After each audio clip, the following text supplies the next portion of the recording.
very windy in San Diego, and I still do not have a lavalier mic. So hopefully this audio is good because, well, I don't have a lavalier mic, so I can't make sure that the audio is in the same place every time, and uh, it's cold, so I'm wearing a jacket, so you may hear some rustling of my jacket.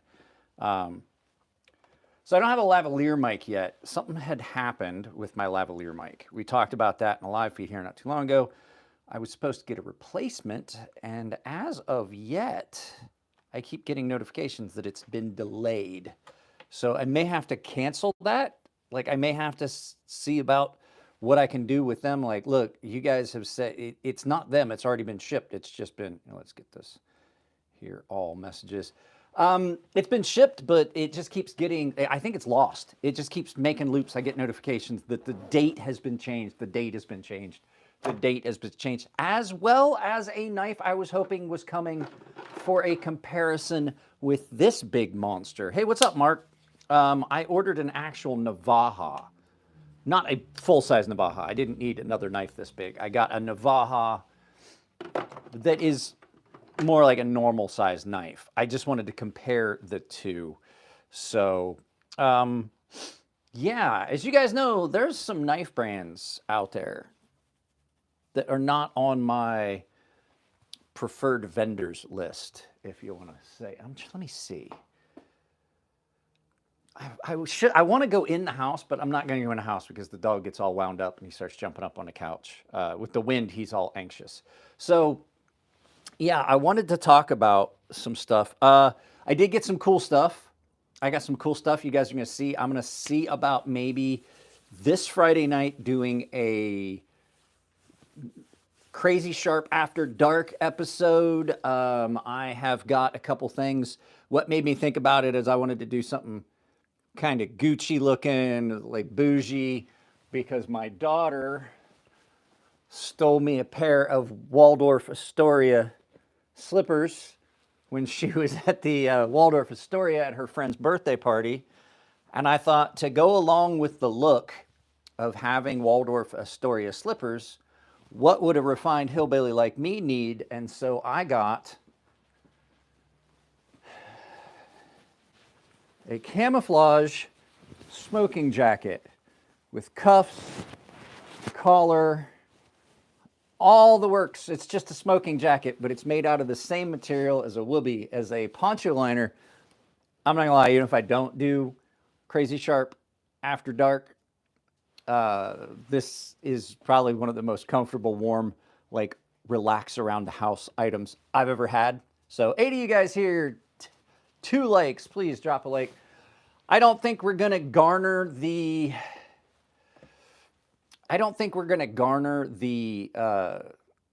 traction that yesterday's video did. That thumbnail, I just didn't have it in me to do a thumbnail. I've been up since 4 o'clock this morning, so but there are some knife brands out there that are pretty popular, and I just don't like them.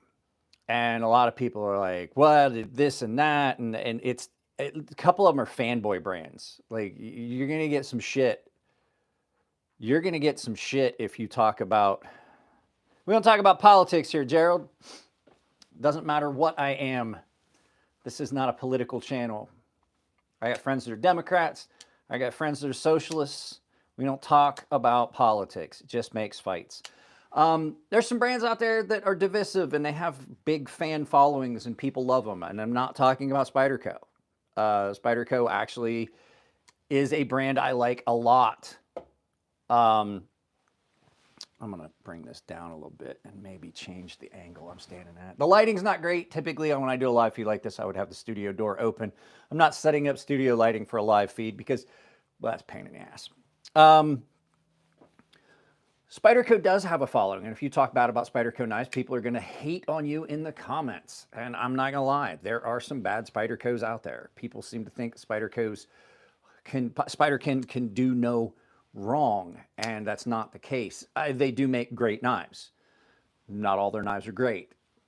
I don't like the Spyderco fanboys, but like I said, Spyderco is not one of the brands. We're going to touch on that. Spyderco fanboys are fucking toxic. If you talk anything bad about Spyderco, Spydercos have problems. All of them come with problems. This is probably the best. This is the only Spyderco I've ever had that did not have blade play, a grind issue, and multiple other little things that you just come to expect with a Spyderco.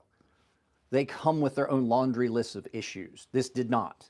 Luckily, there's no blade play in this. It's perfectly ground from side to side. It still does have a wonky termination grind, but for the most part, Spydercos are good. It's their fans that are...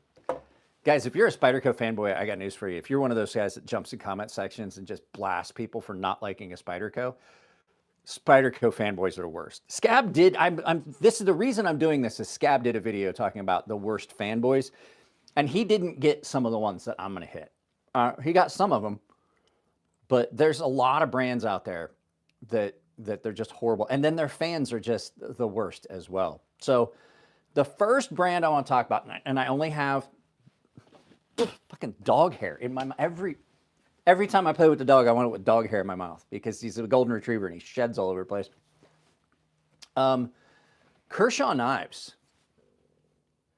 Kershaw knives.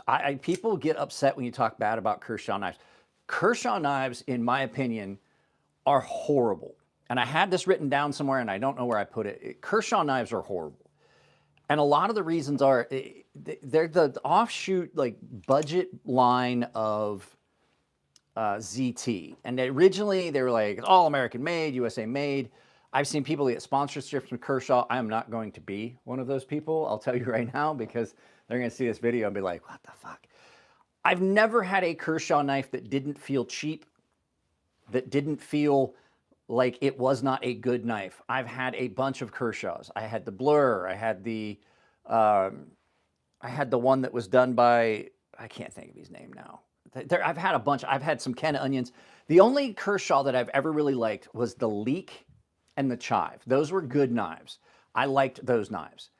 They still did feel cheap. Kershaw's famous for using, they do assisted opening on stuff that does not need to be assisted opening because they can't make a smooth knife. And if you're here, please double tap the screen and drop a like. But Kershaw knives typically have got some serious issues with them. Now, so I bought this knife. I bought this one. This was $55. I have so many knives that are $55 and people are like, yeah, but it's Kershaw and it is. This is a Chinese made knife, like some of the other $55 budget knives I have that are way better. I don't know what company they went to get this one done, but Kershaw has always had quality control issues. They always have. Their designs are just the run-of-the-mill meh designs that you're going to see in knives, but their execution is always shitty. And for them, I mean, they are like the budget line from ZT. And for that to be the case, for you to be like what's supposed to be like a boutique brand, ZT, which we're going to talk about them in a minute because they're getting lumped into this too. The knives aren't that good. The finishes are shitty. The overall craftsmanship and workmanship can be bad. They just feel like it's dialed in for what you're paying. And then you run into knives that are coming with big issues. This knife came, now you guys can't hear it. I don't know if you guys can hear it. There is a click back and forth, and that's because the blade wobbles. I have tightened this pivot down as tight as it will get. Tac Force is trash. But they're not the brands we're talking about. Everybody hates them. I did not like any of those knives. I fixed the cuckoo clock, by the way. If you hear a cuckoo in the background, that's our cuckoo clock. I finally got it fixed. I figured out what was wrong with it. There was a piece in that was catching and preventing the pendulum from swinging. So it would click over once and then it would stop. Tac Force is a shit $10 knife. They're even worse than this. But this is a $55 $10 shit knife.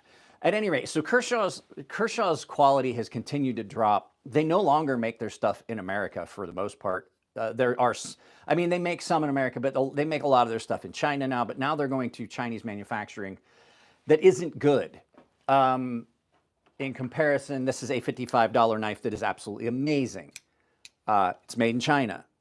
They could have found a company, like a lot of manufacturers do for their offshore stuff, to get made at a good manufacturer, but they don't. The construction issues are always the same on these. They always have some problems with the construction. And I've never liked lock bars on Kershaws or ZTs. There was a time where their knives were okay, but that's all they ever were. But people just talk them up. Kershaw knives have just never had any models, first of all, that I liked. Second of all, the ones that I did kind of like weren't that good. I'm just saying, like, this isn't about whether people like them. That's why this was popular brands that I hate.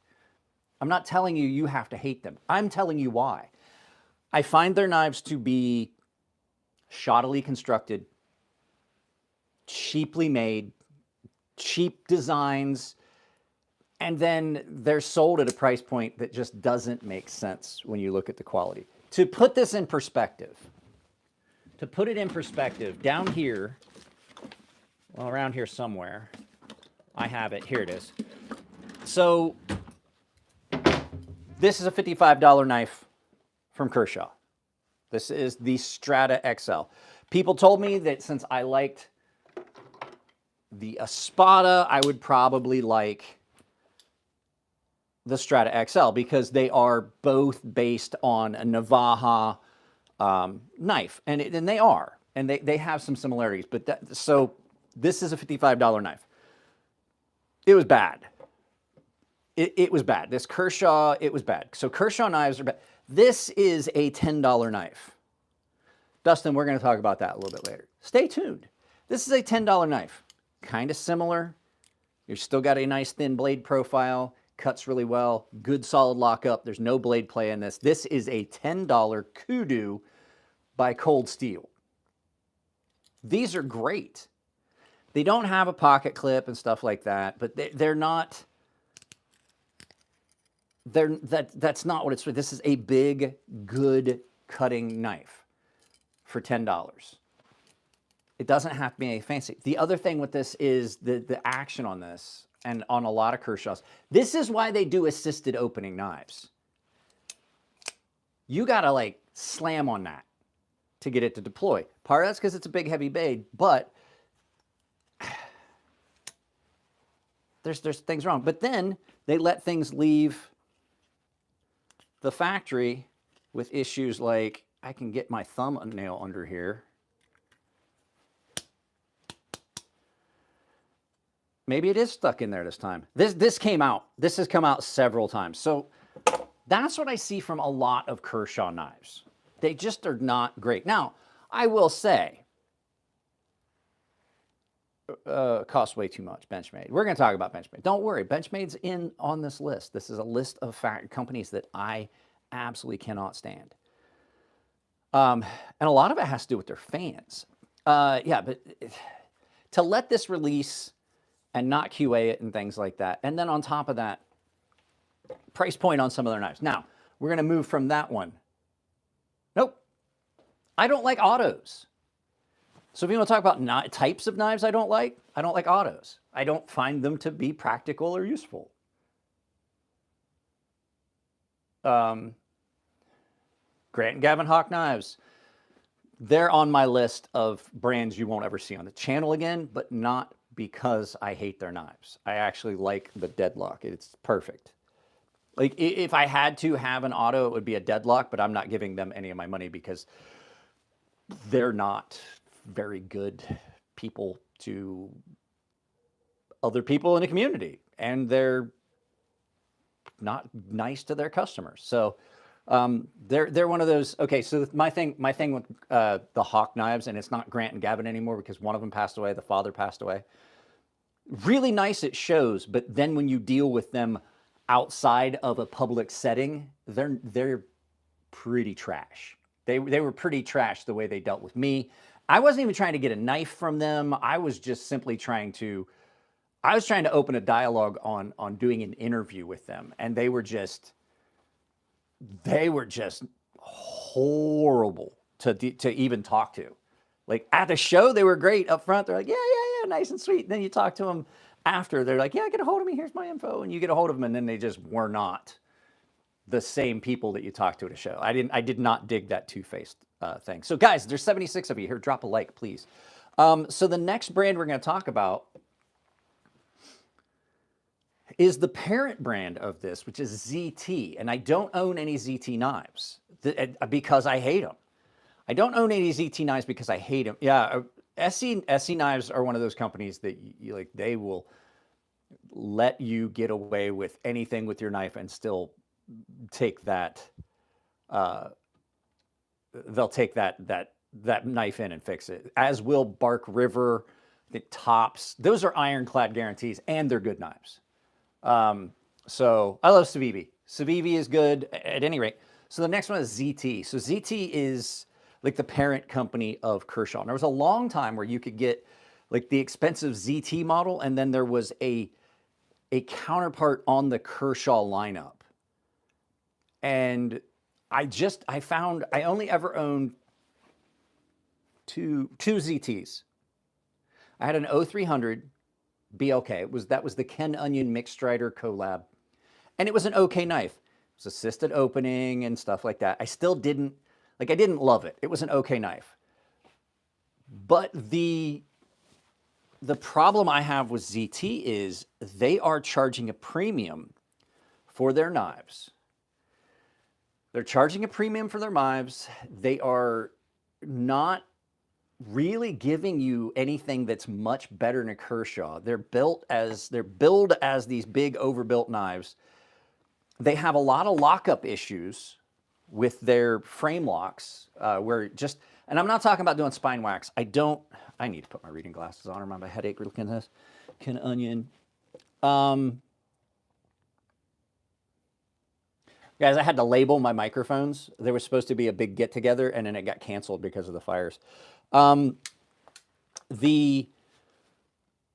ZT knives that they release, a lot of them have problems. A lot of them have heat treat issues. A lot of them have grind issues. A lot of them have sharpening issues. There is a specific ZT, and I can't think of it, that every one of them I've ever seen, when you look down the blade is not, it's not that it's misground. The blade from heel to tip is curved. It's like every blade was warped. Every one of them I've seen. I can't remember which one it was. I talked about it in a video years ago at my old house. So the blade itself is warped, but the grind follows it, so you can still sharpen it. But you wind up with weirdness, the tip and the heel on one side. And you can literally see that the blade is, it's not like it's curved. I believe that what it is that it's warped at the tang, or it was misdone at the tang. But they all cant over. When you look down the blade, it cants over. Every one of them. And they released them. When I pointed it out to some of my friends, I was like, guys, I don't know if you noticed this, but my knife OCD, my knife autism has kicked in, and this knife is hooked, like it's bent, like the blade is like curved. And they're like, what? From heel to tip? And they'd look at it, and you're like, holy shit, you're right. Yeah, guys, double tap the screen, drop a like. And so I brought it to the attention. I did a video about it. I talked to ZT about it at a knife show. I had one that I had borrowed to specifically show them, and they're like, it's not an issue. The knife still cuts. I'm like, it was a $200+ knife that is not machined the correct way, or it's not done the correct way. And they're like, it still cuts. And I'm like, what the fuck?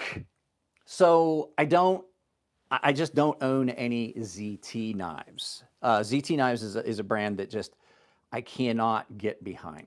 I really can't. The knives, the customer service, the lack of give a shit about what they're providing you, because they know. It's, how many videos have you seen with people talking about lock failures? And like I said, we're not talking about doing that spine whack test where you're like trying to like drive a nail with it.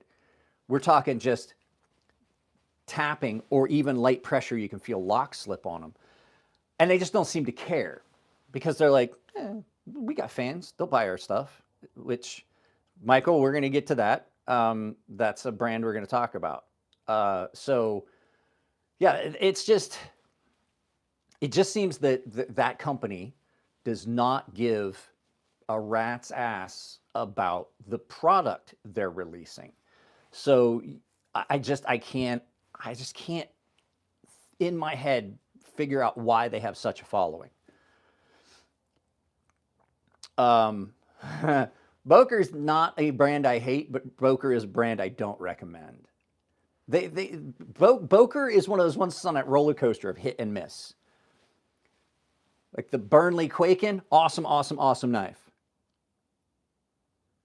Bunch of other ones, garbage, garbage, garbage knives. Then they had a few awesome brands. They had one called the Tactical Urban Fixed Blade, the Tough 2. It was the Tough 1 or the Tough 2. I can't remember. Guys, drop a like if you're here.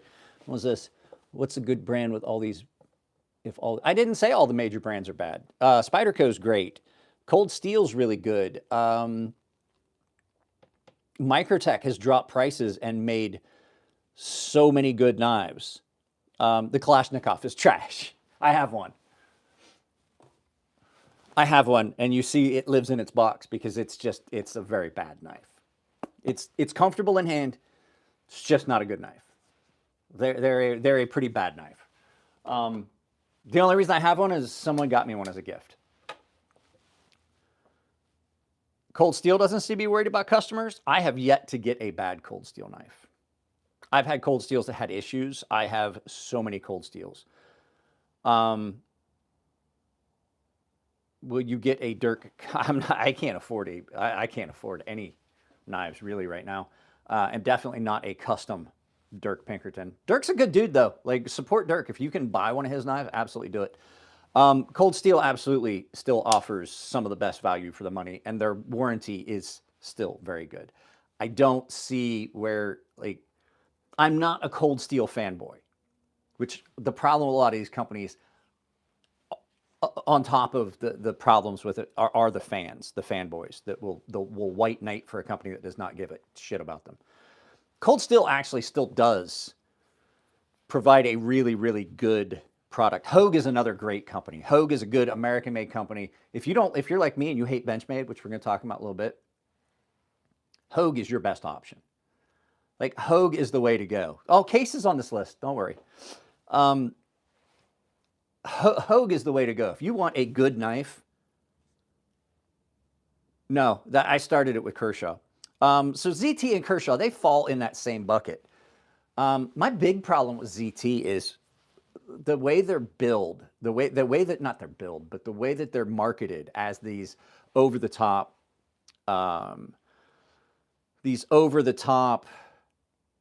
heavy duty, overbuilt knives. They're usually not that strong. They're usually not that good. Guys, I got news for you. It is like 58 degrees out here in the studio today. It was 36 or 37 when I got up this morning. For those of you who don't know, I know a lot of you are like, so? It's Southern California. I haven't been anywhere cold in 20 plus years. I was stationed overseas in the tropics and stuff like that, and I've been out here in Southern California.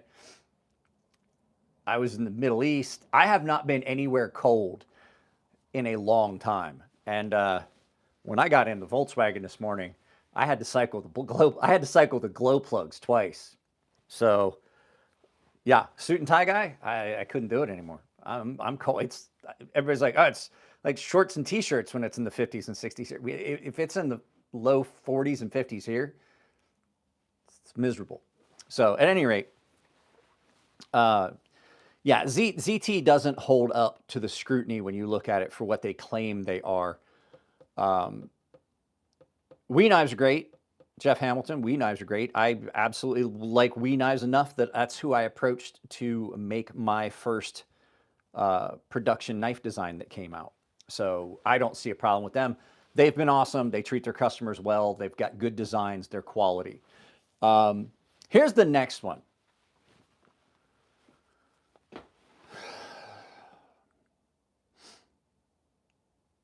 Right there.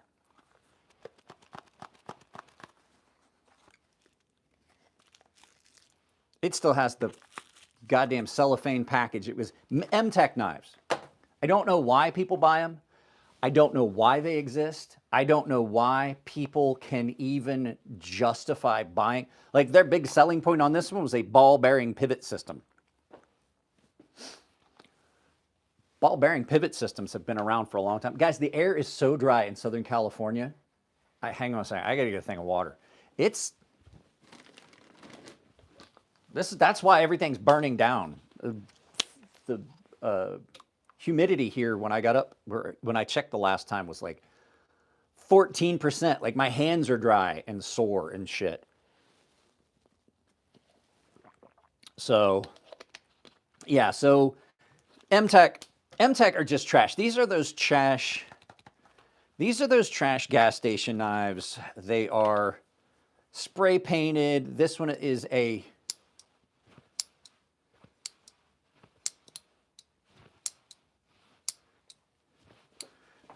you got to wrist flick the shit out of it to get it to deploy. If you take one of these apart, you're never going to get it back together again. I don't know how they get them together at the factory. There we go. There's one. I don't know how they get them together at the factory. Everything on them's loose. If you take one of these knives apart, and I'm going to tell you, I've done it before. I took a couple cheap knives apart.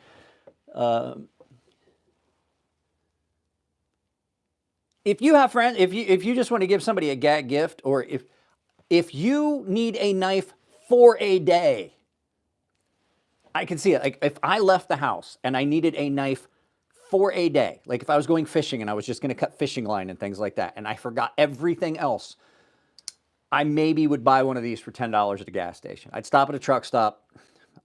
But here's the thing. I don't think it would even do that. I forget what I cut with this.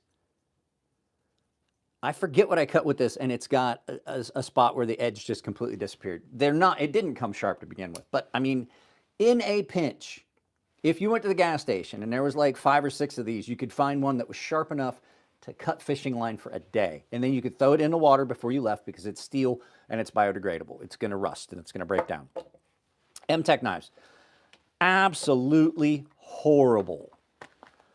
I have nail clippers in my tackle box. I have a set of clippers in my tackle box. Matter of fact, I have a set of these style snips in my tackle box as well, in case you have to clip the wire for like a snap or something.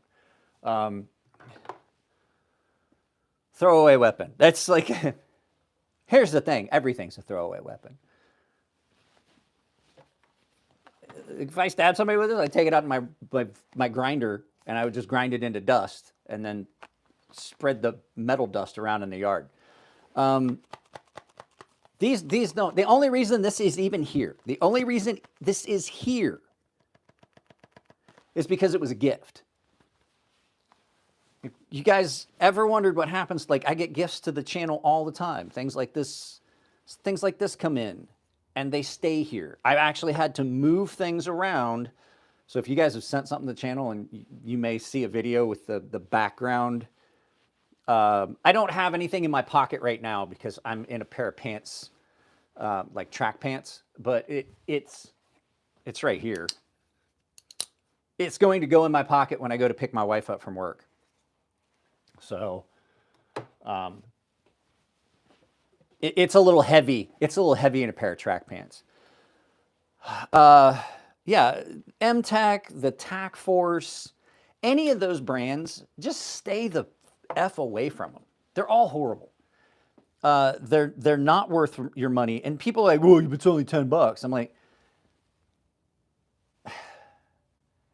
well, they basically are like Mtech. I mean, they are even cheaper than the Mtechs. They're even worse. But I did get one out of that batch that is still here that I actually do like. And the only problem, let's see, is it right here?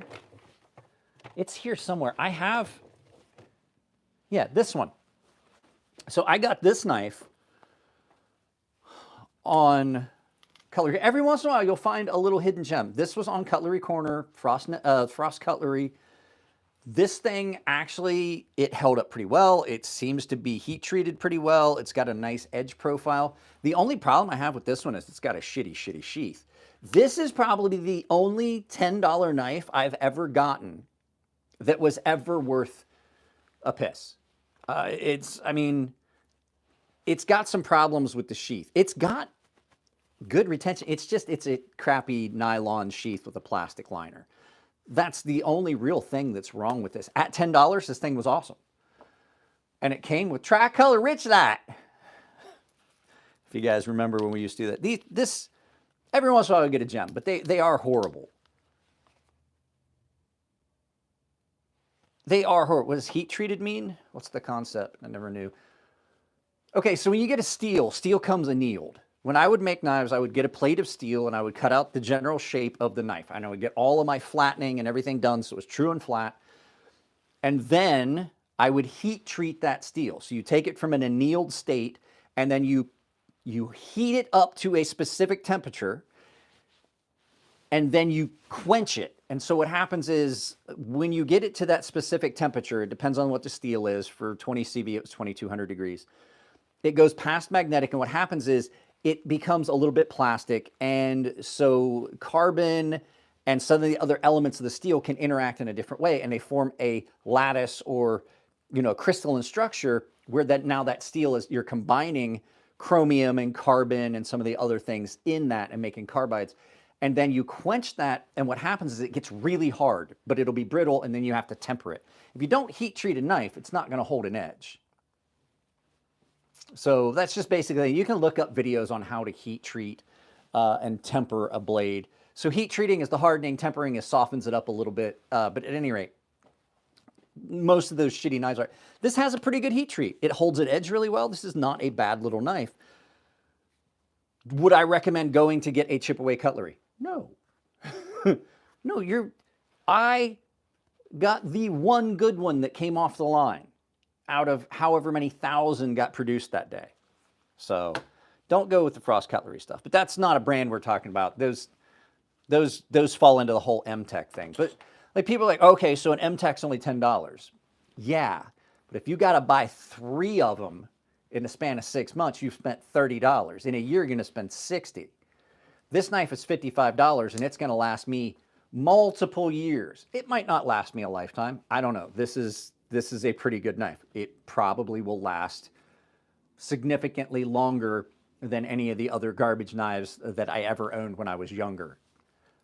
So a good knife like this in the $55 range, any of the Hogue knives, they're going to be good quality knives. The Hogue knives are American made. They're affordable. But the Mtechs are $10 that you're going to have to continue to spend. Have I ever heard of Grayman knives? I have heard of them, and I'm not going to make any statement on it. I haven't gotten to see one. I do have a knife that came in from a company. Okay. I have not opened it yet, other than to just wipe off the oil. I have a knife that came in from a company, and just from a general glance, they sent this to me for review, and I'm telling you right now, they are not going to be happy with what they get from the review. Just at a glance, without even opening the knife, all I did was wipe off the excess oil. I was going to film it yesterday and ran out of time. I just didn't want oil all over it. They're not going to be happy with the review. So anybody that ever questions, like, well, you get free knives, so you're going to give them a good review. Not true. Not true. You're much more likely, I mean, everybody's going to get a fair review. Have you ever heard? Hey, Crazy Sharp, I'm looking for a budget-friendly knife for a groomsman and will like their names and initials graved on it. Any recommendations? You cannot go wrong with a Swiss Army knife. It's got a nice platform for engraving, and I believe that you can actually, if you buy things through Blade HQ, you can get a good Swiss Army knife, and I think you can get their initials engraved on it because I think that's an option that they offer at checkout at Blade HQ.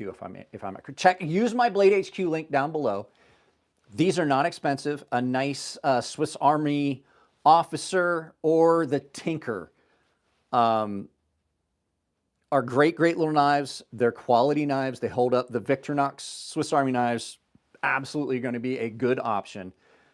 It does have areas on it all over the place where you can get it engraved. And like I said, go to my my Blade HQ link in the description below so that I get a portion of it at checkout and it doesn't cost you anything extra. And I think they have engraving options on there.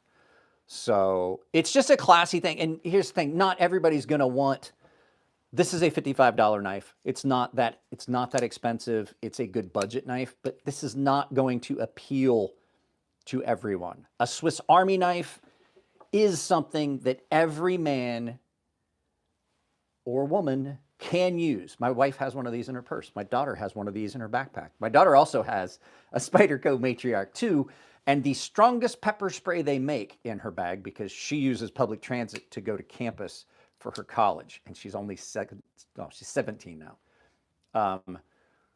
She carries a self-defense tool. But yeah, not everybody wants something like that. I'll tell you what the toothpick comes in handy for. Toothpick comes in handy for digging things out of stuff and cleaning around things with this. I think that the Swiss Army knife is the best multi-tool on the market. It really is. It's truly a multi-tool. This would be something I would recommend. Where is Spyderco origin?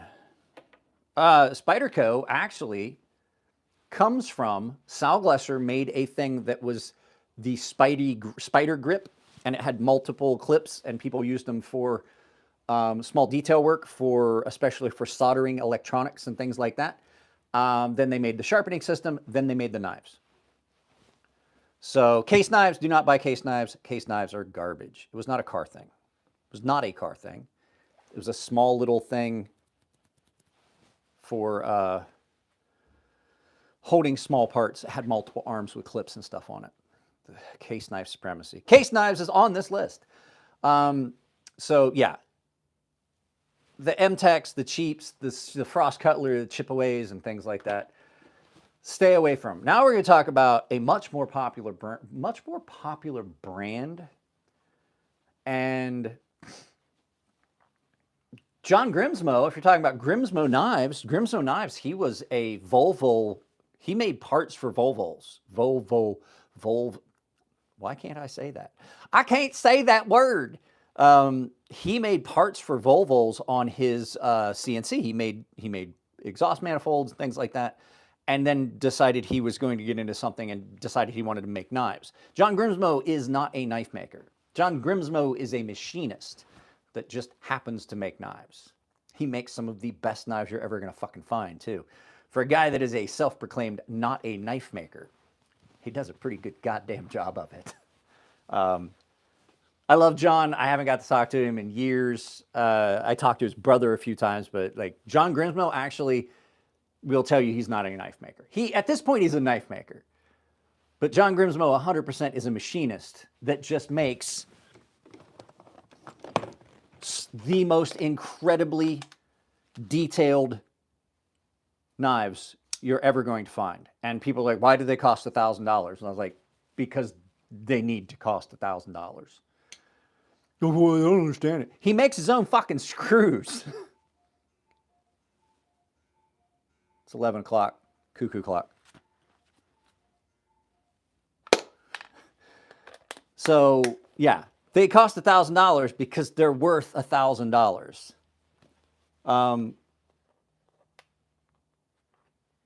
Doesn't he?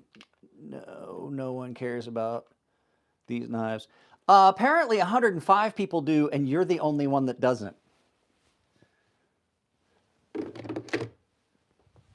Go check on your husband. He's probably blowing another guy. So ADCRV is not great on rust prevention. It does some edge. It's impact resistant at any rate. So let's see here. Oh, this is the one.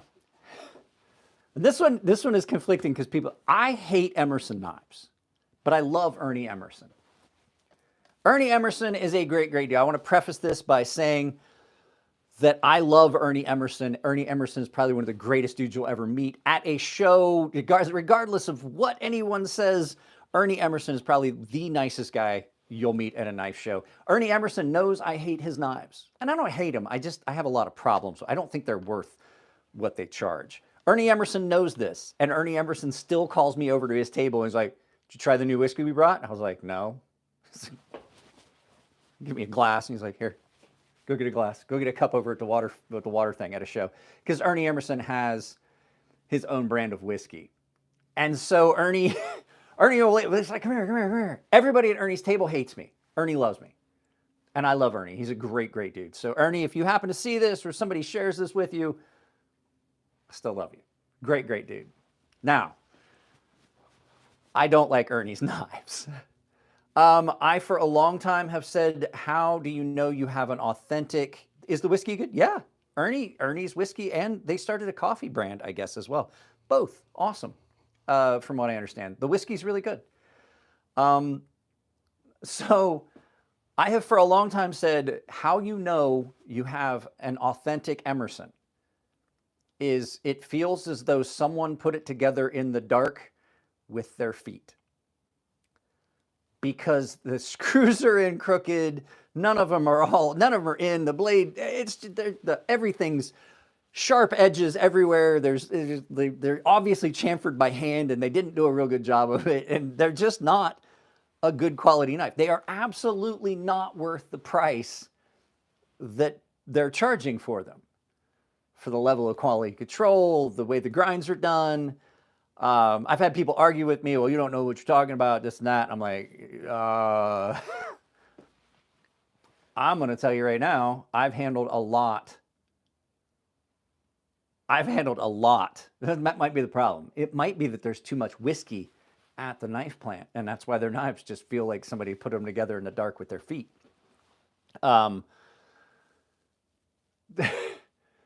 But like they're charging way too much. And my big problem is a lot of their knives have got this wonky V-ground blade with a chisel grind edge, but they're not right-hand chisel ground. And people are like, oh, it's because it's meant to be reversed. No, it's not. It's not. Anybody that's ever taken martial arts and done edge weapons will tell you the only knife that you do that with is a karambit. You don't flip around. White River knives, they're okay. They're not bad, I guess. I've only seen a couple of them, and they were both at shows.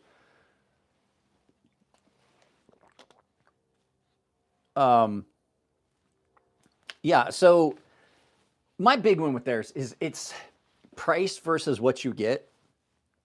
I can get a better knife from Spyderco at a cheaper price.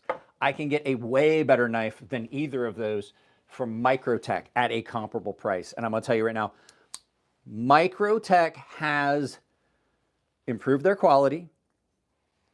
They've improved their designs. They're using really good materials. They always have. And their prices have went down. My first Microtech cost me $450. And that was the Microtech DOC. 410?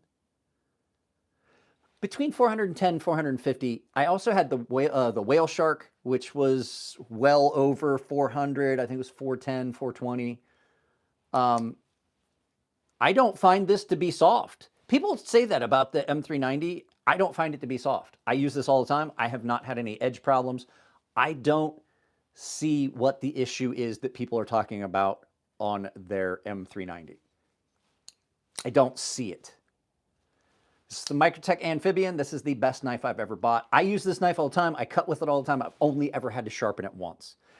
And that's because the factory edge that was on it just did not hold up. So what I think people are complaining about is they may have overheated an edge. Great. I'm just saying, I don't trust a lot of people.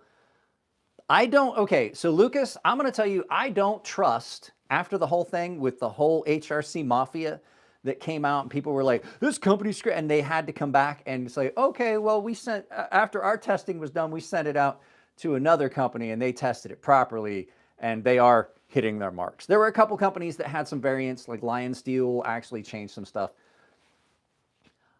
I don't trust someone just telling me what the HRC on a knife is. There are proper ways to test the hardness on a knife. There's a proper way to do it, and it's done with an ASTM, and it's done with multiple test points, and then you take an average across the thing. It's not just one area here, one area there, this and that. 9 times out of 10, I put zero stock in something that someone told me unless I could verify it, and you can show me the test data that was done by the proper method via the ASTM. That's why I don't do rope cutting tests for edge retention. Too many variables. A lot of people will get a knife and the factory edge doesn't hold, and that happens a lot of times. I don't give up and find out, say anything about a steel's ability to hold an edge until after I've sharpened it. Case in point, a knife that I really like. This came to me from Jared. I really like this. I did a video about it. In the video, I said that I cut down just a little bit of cardboard and the edge gave up. And I said I was going to sharpen it. I have since sharpened it. I'm still in the testing process. I have not given up on this. I don't believe there's an issue with heat treat of the blade. I believe somebody ran a belt a little bit hot with not enough coolant and burned the edge. At any rate, we are off the topic of Emerson knives and how shitty they are. Ernie! We don't have that kind of time, Machete. There's literally... I could reach over here and put my hand on 25 knives, and that's not even on my knife case. I have knife cases under the workbench here. There's 3 knife cases, 3 knife rolls, a milk crate full of fixed blades, and then there's several boxes of knives in my storage room. And that's just 3 shelves out of 1, 2, 3, 4, 5, 6. 6 shelves over here. I like the designs. I've said this before. The CQC8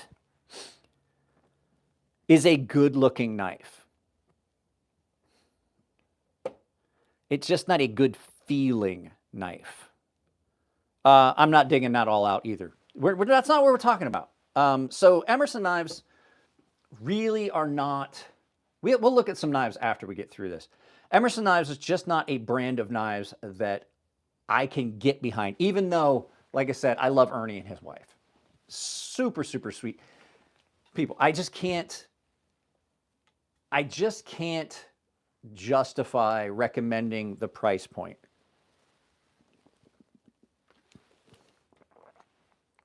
I've probably got 500 knives. I probably have, there's probably 70 knives in here. And that's,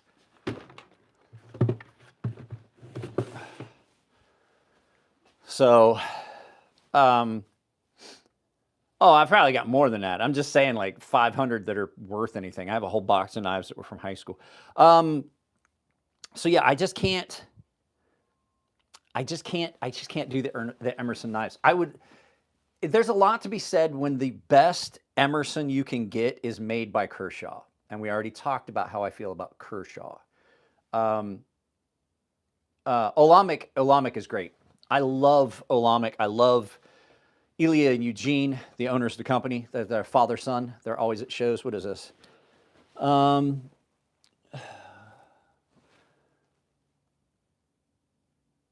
So, any thoughts on Olamic? Yeah, I have probably about 500 knives at a minimum. I mean, I have the case that's under here. There's at least, last time I looked at it, there's like $12,000 worth of knives in there. There's 3 knives in there that are well over $1,000 just in that case down there. So, yeah, like I was saying, yeah, a company that makes knives that when their licensed designs come out better than their actual in-house. Yeah, Jared and I were talking about it. He gets a lot more knives from companies than I do. I don't get shit from companies, except when I do get stuff from companies, they wind up being, well, shit. So sometimes I just can't figure out. I haven't cracked the nut. I can't find the skeleton key I need to engage companies. Let's see here. So yeah, there's Emerson. The next one, I think you guys all know, is I just won't. It's Medford Knives. And there's a couple reasons for that. One is I don't like Greg's designs. Greg Medford seems to be, hey, what's up, George Shaw? Greg Medford is a very talented machinist, and the knives that he's done for other companies have been amazing. He did a bunch of Striders, and those were the best Striders that were ever out there, outside of the customs. Like they were the best production. They were the best production Striders ever. And he's a talented machinist. I don't like any of his designs, any of his in-house designs. I really don't like them. He likes to complain and bitch and complain about Chinese companies and stuff, which is the other reason. Greg is an unabashed racist, and I can't tolerate that. And it's people like, oh, he's just talking about Chinese companies. No, he's talked about Japanese people. He talks about Chinese people. He does racist things. I just personally, my wife's Japanese, my wife's Asian. I have a lot of Asian friends. I just don't like him as a person. And so I just can't justify that. But that's not the only reason. So Greg likes to play it out that it's all the Chinese companies are knocking off his stuff. I've seen very few Medford knockoffs. I got one that came in when my buddy bought a bunch of stuff from Temu. I got it all sight unseen, and a counterfeit Medford was in that. And I'm like, yeah, I get it. I get upset for Greg that does happen. I had my knife design knocked off as well. The big problem that Greg has is that he then vilifies companies. He screams and hollers about companies that are doing stuff offshore. Most notably, he went all out bashing Tony over at Microtech. Now, I'm friends with Tony at Microtech. This isn't what this is about. But Greg was bashing Tony because he had a knife design released from China. It was the SOCOM Bravo. And so the whole problem was, the only reason that, like, Tony said this,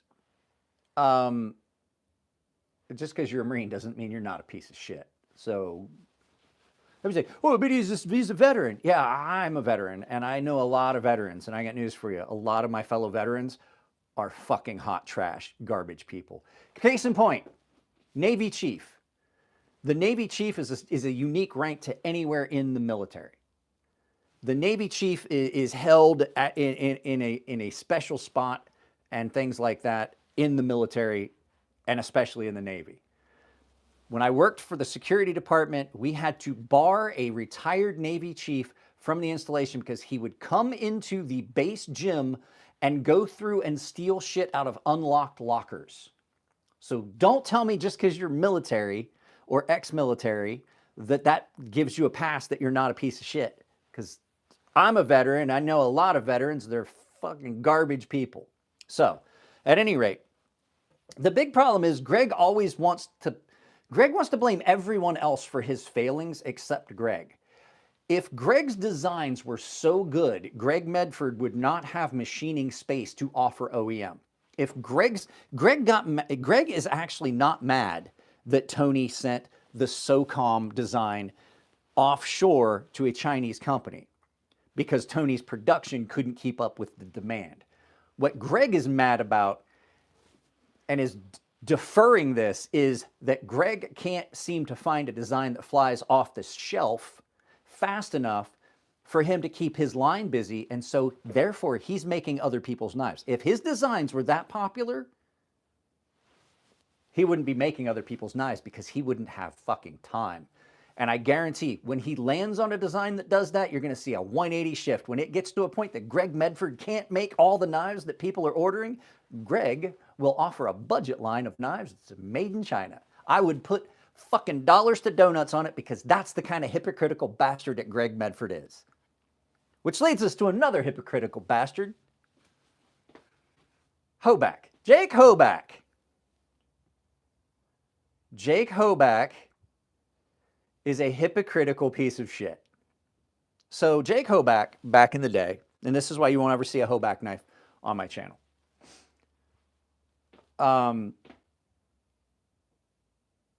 Jake Hoback and my friend Jason Browse came to blows over the fact that Jason Browse was having knives made. Will Moon is a knife maker that can't get out of his own fucking way. Will Moon is a guy that's like, hey, here's the other thing that pisses me off about Greg. Let's go back to Greg Medford. We'll go back to Jake Hoback in a minute. Greg Medford, if he was the only person that worked at Medford Knives, I would be fine. Like, if he wanted to burn his business to the ground like that, that's fine. If it was just Greg and he was the only person there, that's fine. But Greg has employees, and Greg does this shit that gets him into hot water with the knife community, and he relies on his fans to bail him out. And the only fans he has are people that share that same fucking racist mindset as his. And he's not going to be able to maintain that business. And so when it finally comes to a head and Greg shits the bed and fucks up his business completely, he's not the one that's going to suffer the consequences. He's a talented machinist. He can get a job somewhere doing something. It's the people that work for him that are now out of a job. That's the big thing. Like, Greg is so narcissistic that he can't look past his own. Well, mainly he can't see his future because he's like this fucking tall. Maybe that's it. Maybe he just can't see far enough down the road because he's not tall enough to get the right angle. He's a short, stubby piece of shit. He's a garbage human, and I'm sorry. I'm done. At any rate, another garbage human, and the reason that their knives won't be on my channel, is Jake Hoback. So like I said, I'm friends with Jason Browse. Jason Browse is a great, great dude. Elliot Williamson introduced me to him, and what Jason Browse started doing was to offset the cost of how hard it is to make a knife. It is expensive. Having been a knife maker, I know this. Having watched my friends do Mtech's all American made, I know how expensive it is. The boys, Ferrum Forge Knife Works, there was a period of time, not trying to put their business out there. I'm not going to get into the details of it because the fact is, I'm close enough friends with them that I did see a lot of their financial stuff. I am in an NDA. I know exactly what they were spending. I know what was coming in and was coming out because I was there all the time. And I heard these stories, and I would be in the office, like sitting down, taking a break after grinding. I would hear them talking about their financials, and they're like, "You can't." I was like, "I'm in an NDA with you guys," because Elliot, I basically entered into an NDA with them. But I do know for a fact, Fox Knives, Bastinelli, they're great. I do know for a fact that at one point those guys were not paying themselves. Their knives they were doing runs of 200 knives at $500 and $550 a knife. And they weren't able to pay themselves. They were only covering the cost of the next run of knives and the overhead of the shop. And they were like, eventually it's going to get better. And they were doing USA made Mtech. Jason Browse was doing Mtech knives. And he said, well, this is ridiculously expensive. He's like, I'm going to get parts made, Mtech style.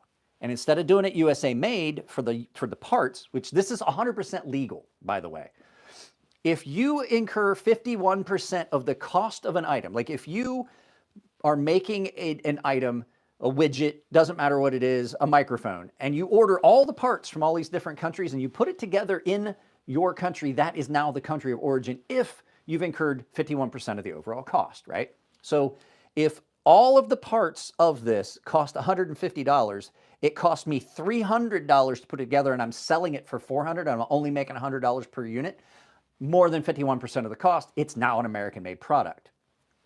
What Jason Browse was doing, he was getting parts machined offshore, scales, pocket clips, buying the bearings, blade blanks, all that stuff, and he would bring it into his shop, and they were assembled and fine-tuned, sharpened, finished, all that stuff, all the finishing, all the things that are the detail work of making a knife that are time-consuming and costly, he was doing here in the States and selling it as an American-made product because it's an American-made product.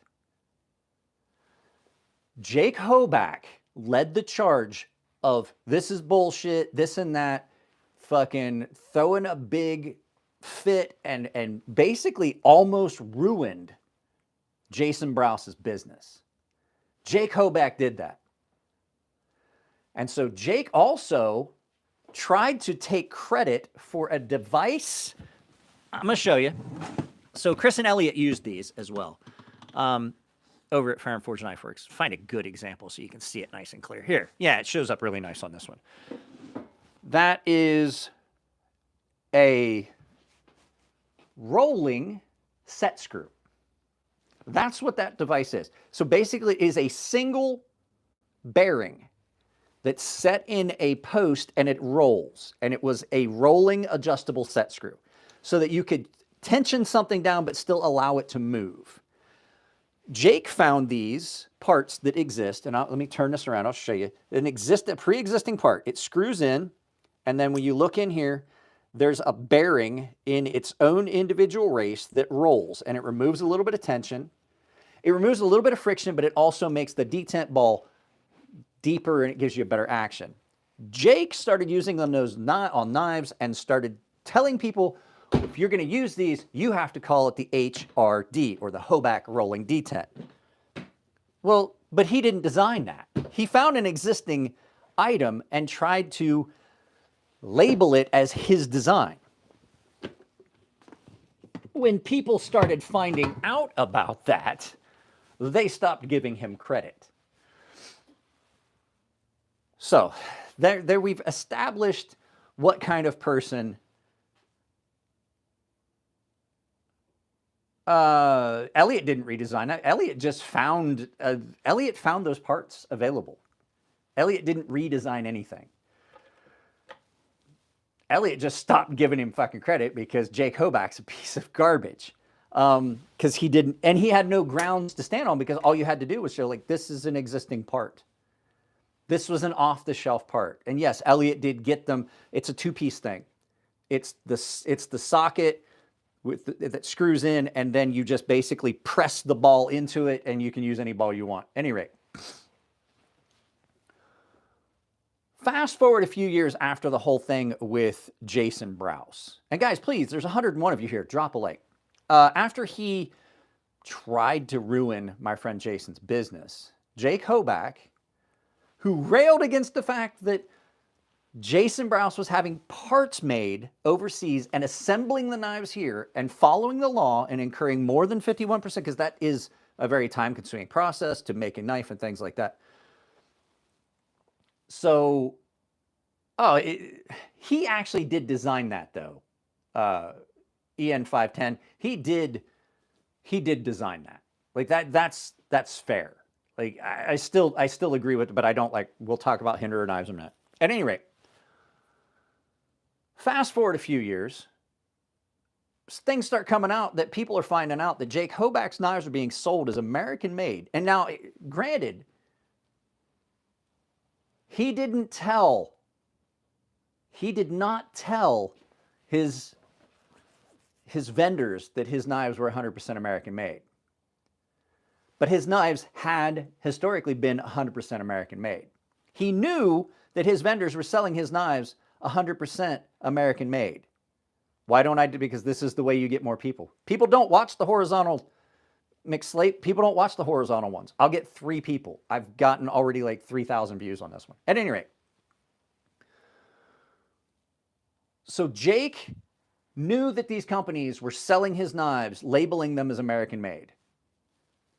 He 100% knew.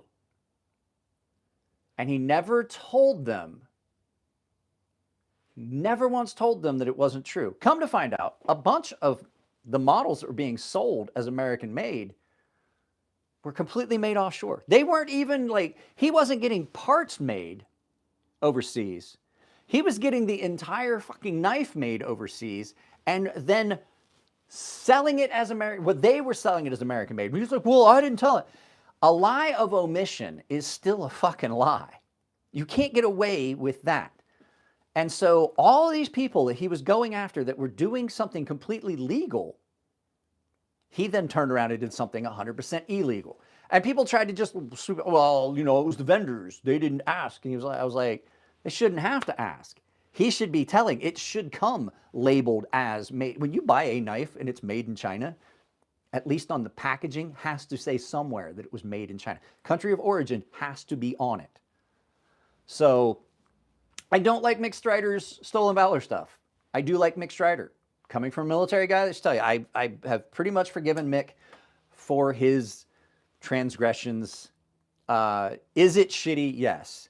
Does he still make an awesome custom? He is an amazing custom knife maker. So at least he's brutally honest about having been a fuck up. You know what I mean?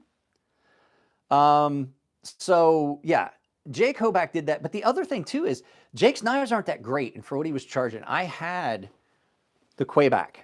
Is that what it was? The Quayback? The Hoback? Was it the Quayback? Have I used my sword? Hey, check this out. You know what I have used? That button right there. Bye. I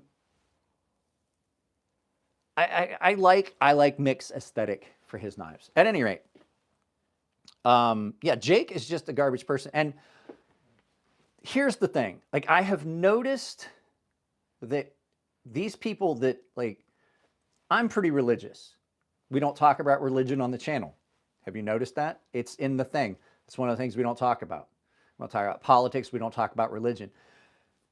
The reason I don't talk about it is I have noticed that people that are very, very open and in your face with their religion are usually the worst fucking people. Jake Hoback is one of those people that puts scriptures on his, puts scripture numbers on his products.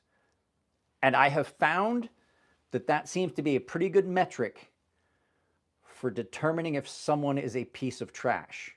So we're an hour into this. Give me just a second, guys. If you haven't dropped a like, please drop a like. I got to go make coffee, but we're going to continue talking about it. Yeah, but Jake, tell me, does the audio stay nice and clear? I did not test the microphones. I don't know if my microphone is working as I walk away. Bladed Ginger, let me know. Audio's good. Okay, so I'll go get this set up and make a cup of coffee, and I'll be right back.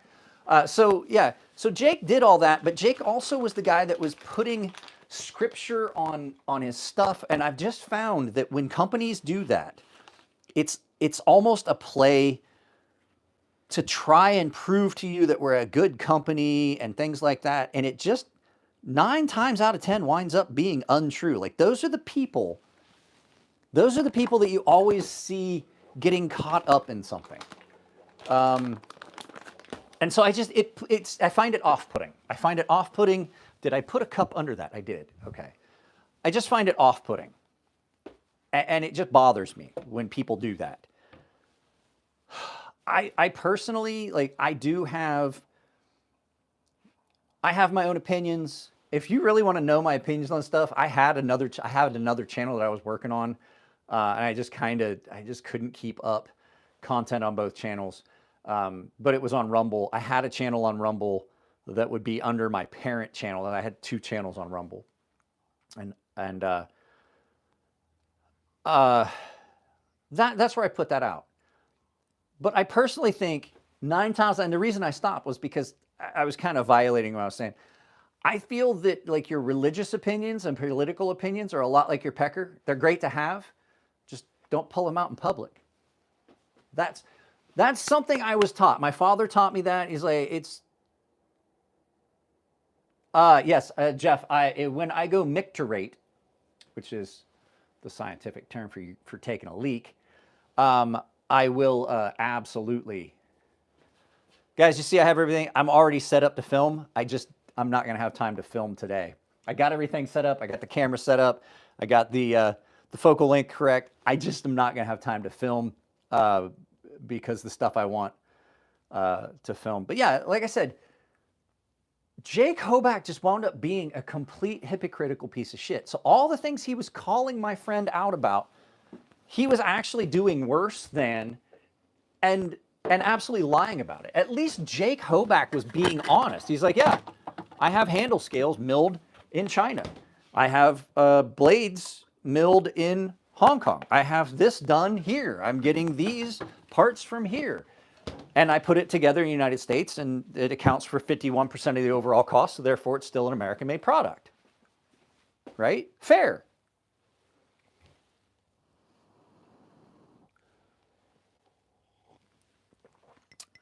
Oh, this is some good coffee. Holy crap. Guys, if it's still available, go over to Coffee Brand Coffee, get the Sugar Plum. This was 40% off. You can save an extra 10% off of that with my coupon or with my discount link down below. Coffee Brand Coffee. This is the first cup of this. This is the Sugar Plum. It's sugar plum flavored. It's amazing. So good. Okay, so that was Jake Hoback. We've talked about that. Now for another garbage human in a knife community. And I think you guys saw this one comment. I used to like Rick Hinderer.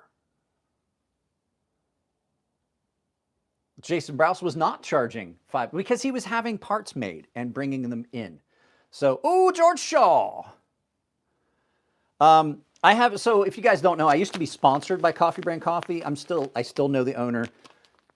Jeremy is divisive, but his company is 100% politics and religion free. Like, he does not donate. Like, if you buy money from if you buy things from them, they're not going to support something you don't. No politics, no BS, just good coffee. That was their slogan. They absolutely do make the best coffee. I actually think it should be 100% made in the USA, called USA Made. Tell that to Boeing. 100% of that aircraft, the parts are made elsewhere. You can't do that. We don't have the raw materials to do those things. George Shaw, another tool for the toolkit. Chris Peterson. Thank you very much. I don't have my, I do have my bell. George Shaw with the bones. I mean, at least they're being honest. If you ever heard of Quartermaster knives, they were calling their stuff American made. They didn't even have a factory. Like, where you looked up their address was an empty field. And they were selling knives as American made. And they were selling, okay, so I have a buddy that owns a Quartermaster knives, titanium handled knife. And when you do, like, you shouldn't be able to do this. Like this, they didn't say this is titanium, but Quartermaster is another company. They don't really exist anymore. The guy that owned it snorted all the money up his nose. That was a shit story. So, but like I say, I mean, where are we at here? USA Made with internally sourced parts, I guess. I mean, as long as you're honest with me, it's American made with made from resources throughout the world. That's not a problem. I don't care. As long as you're being honest. So, like, the problem is you're never going to have 100% American made knife 9 times out of 10. If you like M390 as the blade steel, it's made overseas. The steel came from overseas. The steel ore is going to come from overseas. The titanium is going to come from overseas. The titanium, we don't have titanium deposits here. The ceramic material that's going to be in your bearings, none of that is coming. Like, if you want to break it down to the constituent element, none of it is coming from here. All titanium comes from Russia, China, and other small parts of Asia where there's other pockets. There is no titanium deposits here in the United States. So, I mean, then you're giving up quality materials. Because I have news for you, a lot of the steel that is made here in the United States, with some exceptions, the crucible stuff, which unfortunately it looks like they're going to go Chapter 11, those formulas are going to wind up going to the overseas places like Bowler Bowler Udelholm, and they're going to make those steels. MagnaCut is probably no longer going to be an American-made steel. Because the fact is, the steel that we make in the United States is not, it's construction style steel. We don't have the same resources devoted to these things. And because a lot of the steels in the knife industry come from the plastics cutting industry, that stuff is all made in Europe. So at any rate, yeah, Jake Hoback is horrible. Let's talk about Rick Hinderer for a little bit and Hinderer knives. I used to like Hinderer knives. And Rick is another one of those people that, like, I talked to him at knife shows, and he seemed like a great dude. And the second he was away from a show and out of public, he just kind of seems like he just turned into a horrible person.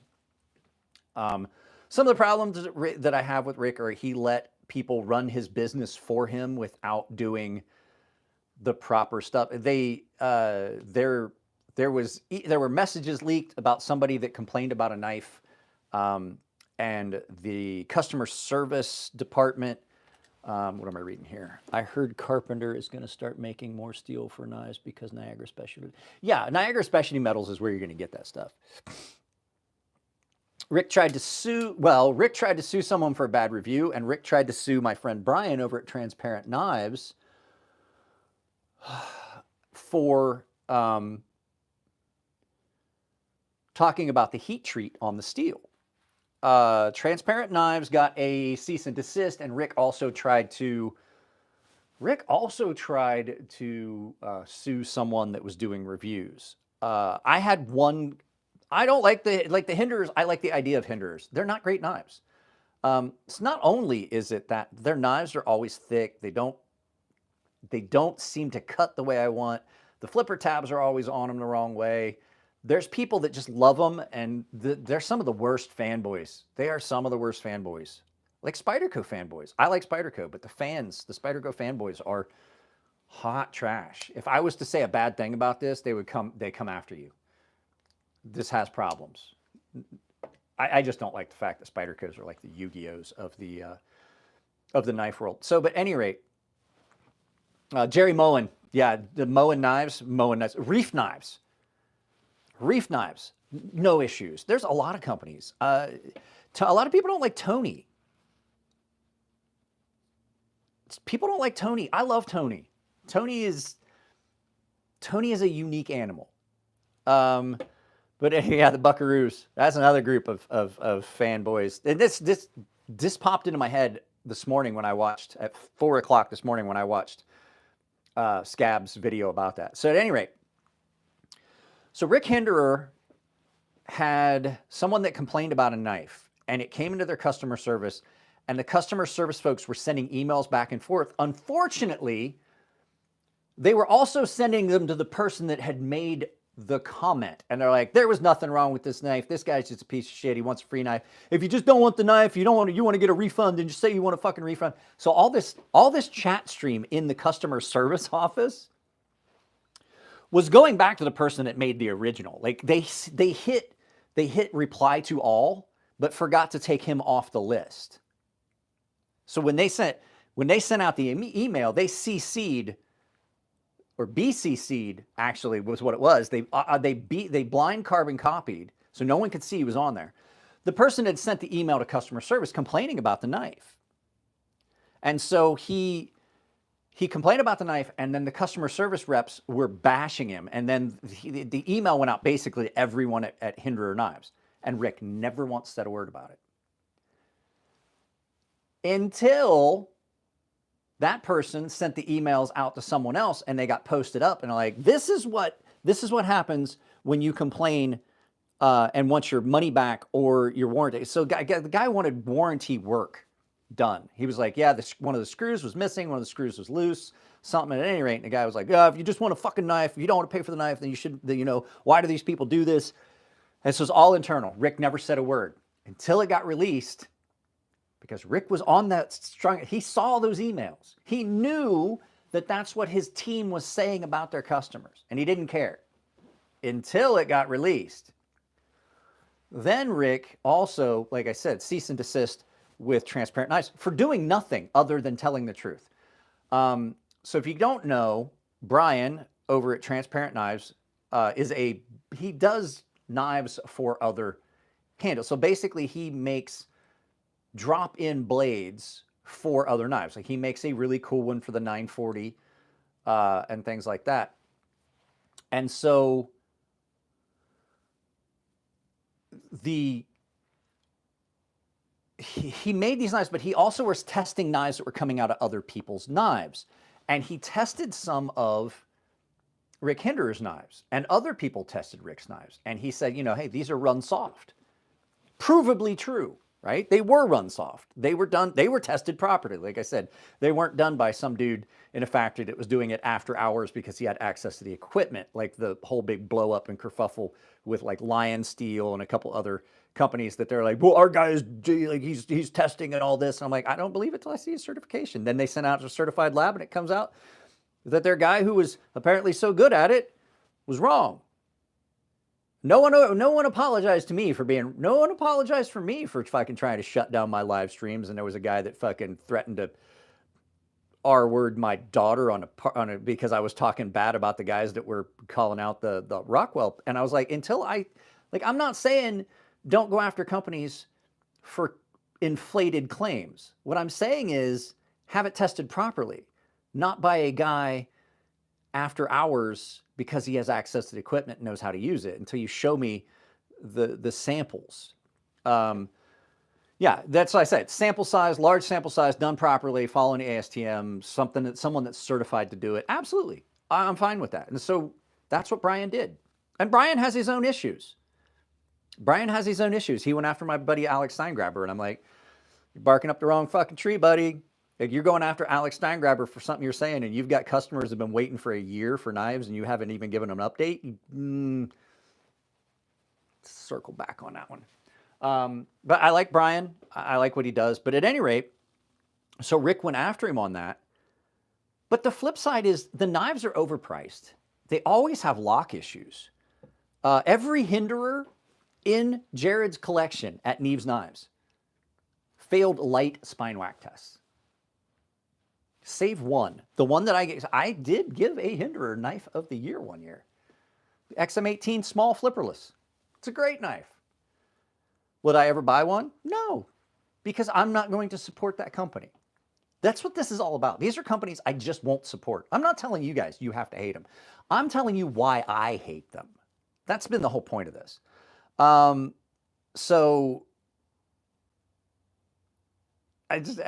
Ma. Yeah, Leon, here's the thing. Leon Ma's a friend of mine.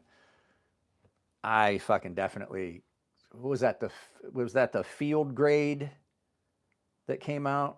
His knife, I can't remember. And I like, bro, don't go after a reviewer. Like, that's our job. Field duty. Yeah, that's our job. Like I said, the company that sent me this,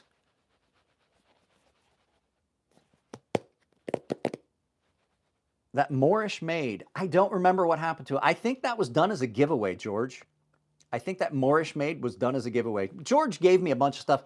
I think that wound up being a giveaway. The Moorish made blades. It was a good, I think it might be in a box that got moved when we sold. This company is not going to be happy with this review. It just happens. There's a lot of problems that I just gleaned glancing at this knife. I have not even opened this knife yet. I wiped the oil off of the handles on this. They're not going to be happy with the review.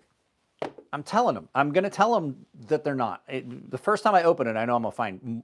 Like, if you look at a knife with... Like, this is what I did. I opened the box. I pulled it out of the saran wrap, cellophane it was in, and I saw it was all oily. I wiped it off, and I glanced at it, and I was like, oh, God. Just by looking at it, I noticed multiple things wrong with it. I hadn't even done this yet. It hadn't even opened yet. So, and I'm not talking about this knife. This knife's a piece of shit. Don't buy Kershaw. So, yeah, the Moorish made was pretty bad. But yeah, just the whole thing with Rick and allowing that to go on, and that's how they treat their customers, and then trying to squash someone who's giving honest reviews about a product. All these reviews are All the reviews I do on this channel, and I say it all the time, they're 100% my opinion. The things that I find wrong with a knife are the things that I find wrong. And it's not to dissuade you from buying a knife. The whole point of this channel was, if I find something wrong with a knife, there's a good chance you're going to find it wrong with a knife too. If there are issues that are predominant to a brand, I'm going to call them out, and I will mention this is something that happens on all these knives. Spydercos are famous for being misground. The Golden Colorado ones have got the clip side. There's a low spot at the heel and tip on the clip side of these, not on the show scale. I call it out in videos all the time. This one didn't come like that. Every once in a while, there's a rare one that leaves the fact. I'm going to point that out. That's the whole point of this channel. And if a company goes after you for pointing out things that you find based on your opinion, then that's wrong. And especially if it's something that can be verifiably pointed out. Like, oh, look, a low spot here and here. There's a misgrind on this. That is not something you shouldn't be able to sue. That's the problem with our society today. It's too litigious. So, where are we at here? All right, we've reached a point in this where we're going to talk about the final two brands, because we've only got 25 minutes or so before I have to go pick my wife up. We only have one car. My wife's car in the shop. She was driving down the road the other day. Somebody hit a great big wooden box or a pallet, and there was a chunk of wood sticking out of the front of her car. So the insurance has it at the shop. And they were like, oh, yeah, forgot to tell you. Yeah, we changed our mind. We're not going to let you have a rental car. So there's one car, 3 people driving on 3 very different schedules. So I had to take my wife to work. I had to take my daughter to the trolley to go to campus. I had to pick my wife up, and then at like 9 o'clock tonight, I had to pick my daughter up. Luckily, my buddy Elliot Williamson over at Fire and Forge Knife Works says he has a vehicle I can borrow, and I think that's going to happen today. Last 2 brands. And I just forgot what the other one was.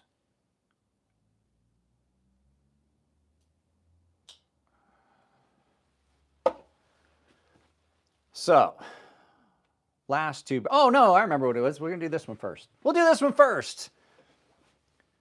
Fucking Case Knives. This is a good example of a case knife. This is an old case hobo.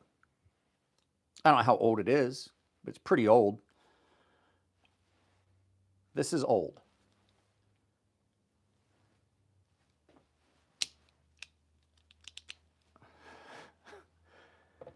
The problem with case knives is they're expensive. This is a garbage stamped blade. You can tell it's stamped, then it's been what they call passivated to give it that super shiny look. It's not polished, it's called passivation. I've never liked that. I don't find it to be good. And the steel on them just really doesn't hold an edge. Now, this is okay for what it is, but people love case knives, and I got news for you. They are not good. This is a good example of a nice hobo set. I do love this. I like the fact that I could carry this. I could put it in my pack. I have a spoon, a knife, and a fork. If I was going out of my way to find a good knife, it would not be case. I don't know what steel they use.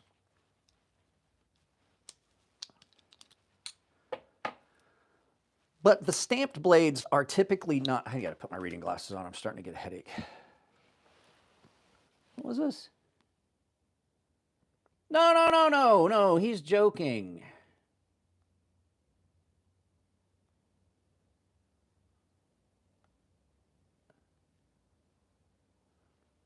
Oh no, how do you, can you unblock him again? I don't know. Let me see here. Can I unblock? Ah, yeah, unblock him, please, would you? He's just messing around. He's been messing around. He's not being abusive. Their stamped blades aren't really good. A lot of times they have a bow to them. They're a little bit bent and things like that. This one's not horrible, but this is an older model. Nah, he was joking earlier about Case Knives. But they're simply not a good brand. Right? I thought I saw somebody put somebody in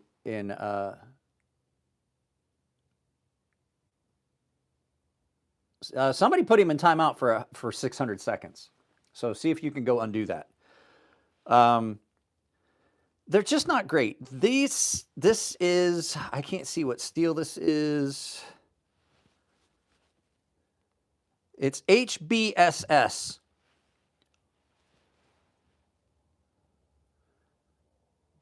So if you got block, I'm sorry. What was it? The Martinist? The Marshallist? I can't seem to. You got timed out. You got timed out for the Marshallist got timed out for 600 seconds. I don't know if that's going to work.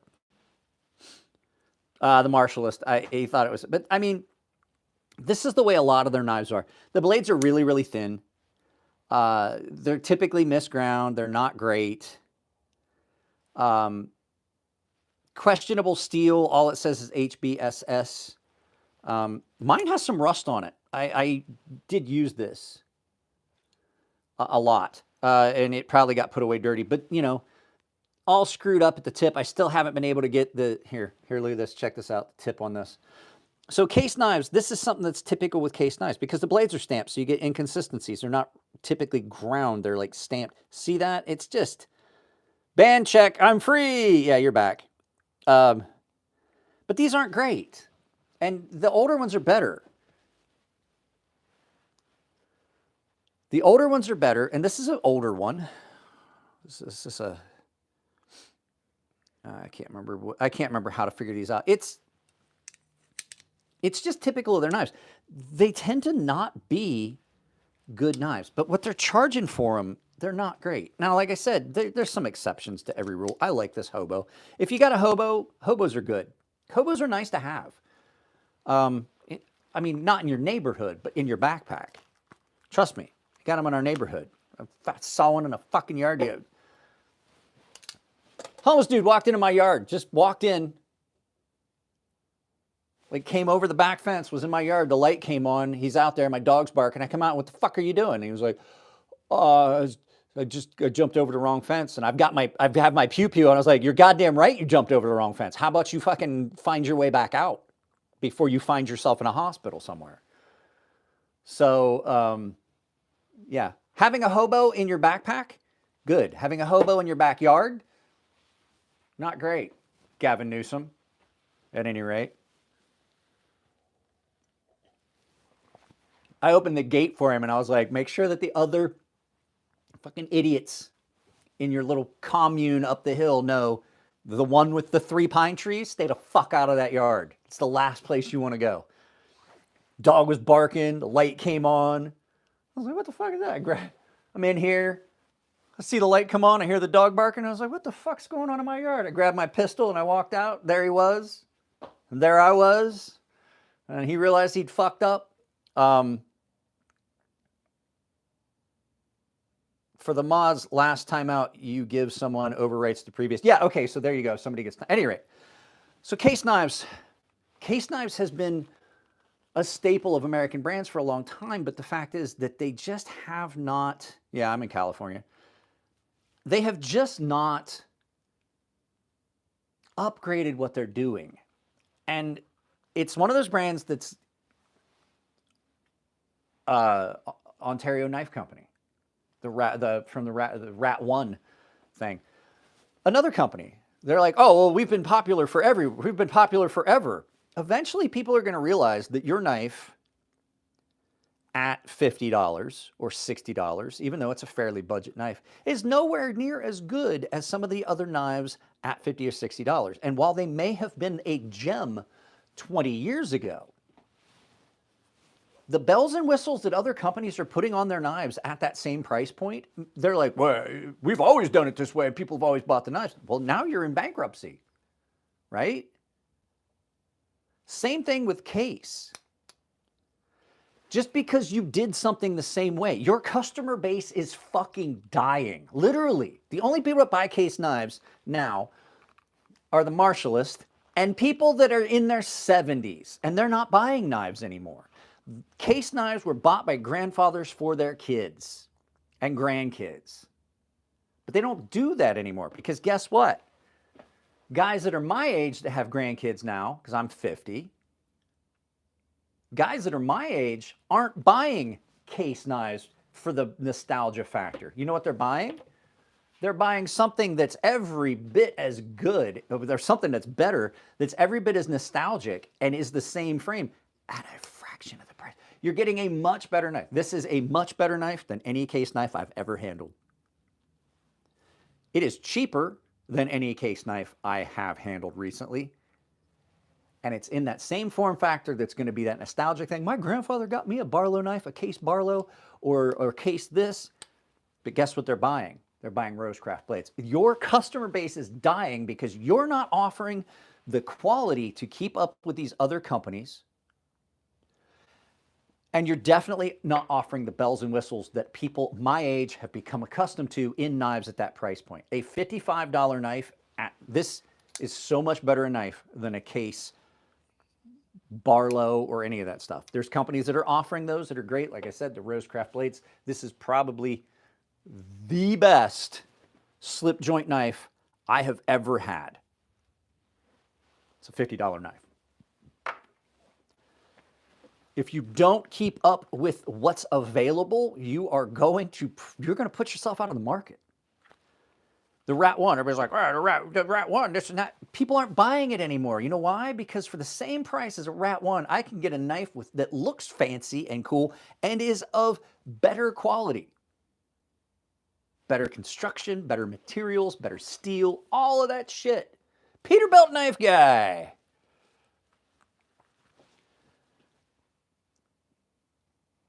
This is one of those ones where I'm going to tell you a narrative to point to why companies like Case are failing and why Ontario Knife Company failed. Peterbilt Knife Guy, I'm glad to see you here, bud. I've been meaning to reach out to you on Instagram. I just haven't. So we're going to relate this to knives, okay? This is what happened with a little company, and I've told this before. If you do not evolve with if you don't evolve with the world and all the things that are going on in your community, it's going to pass you by. That's why evolution in business. So there's a little company called Toys R Us that no longer exists anymore. And it might be making a comeback, but in name only. It's not the same original company. So Toys R Us, Walmart, Target, and a bunch of other companies saw Amazon start to hit the scene. Amazon was originally a book company, and we're going to relate this to knives. Amazon started selling more than books. They started selling other items, and Walmart and Target saw that, and they're like, look, they're eating our lunch. They're coming into our space, and they're taking away from our business. We got to do something about this. Walmart started offering order online, pick up in store. Then they started home delivery. Target started doing the same thing. But Toys R Us said, fuck that. We be toys and shit. No one wants to buy toys on the internet. But what Toys R Us overlooked was the underlying drive of human beings to do as many things as they can without fucking putting on pants. So Walmart and Target already got it. Well, Toys R Us was like, what the fuck's going on? Everything is falling around our ankles. We're not making fucking money. And they're like, we got to start selling stuff online.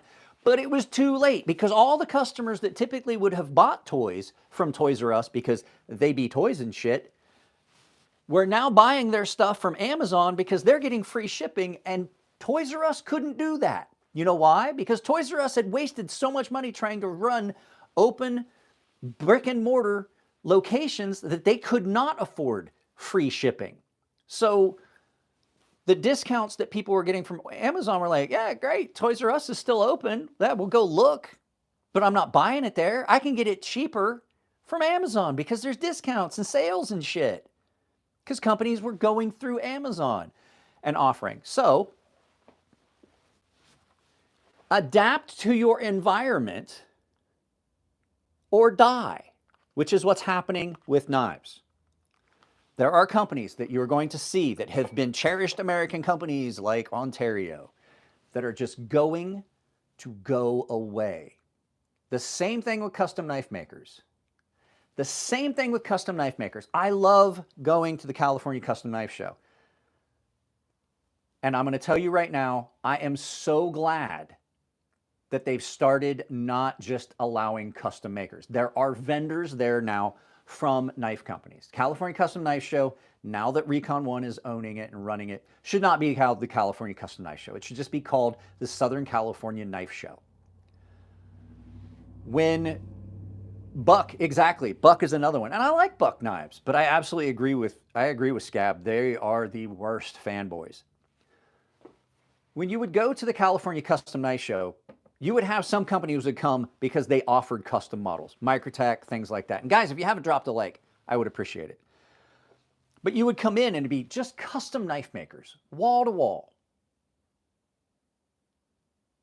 And you would see beautiful, gorgeous,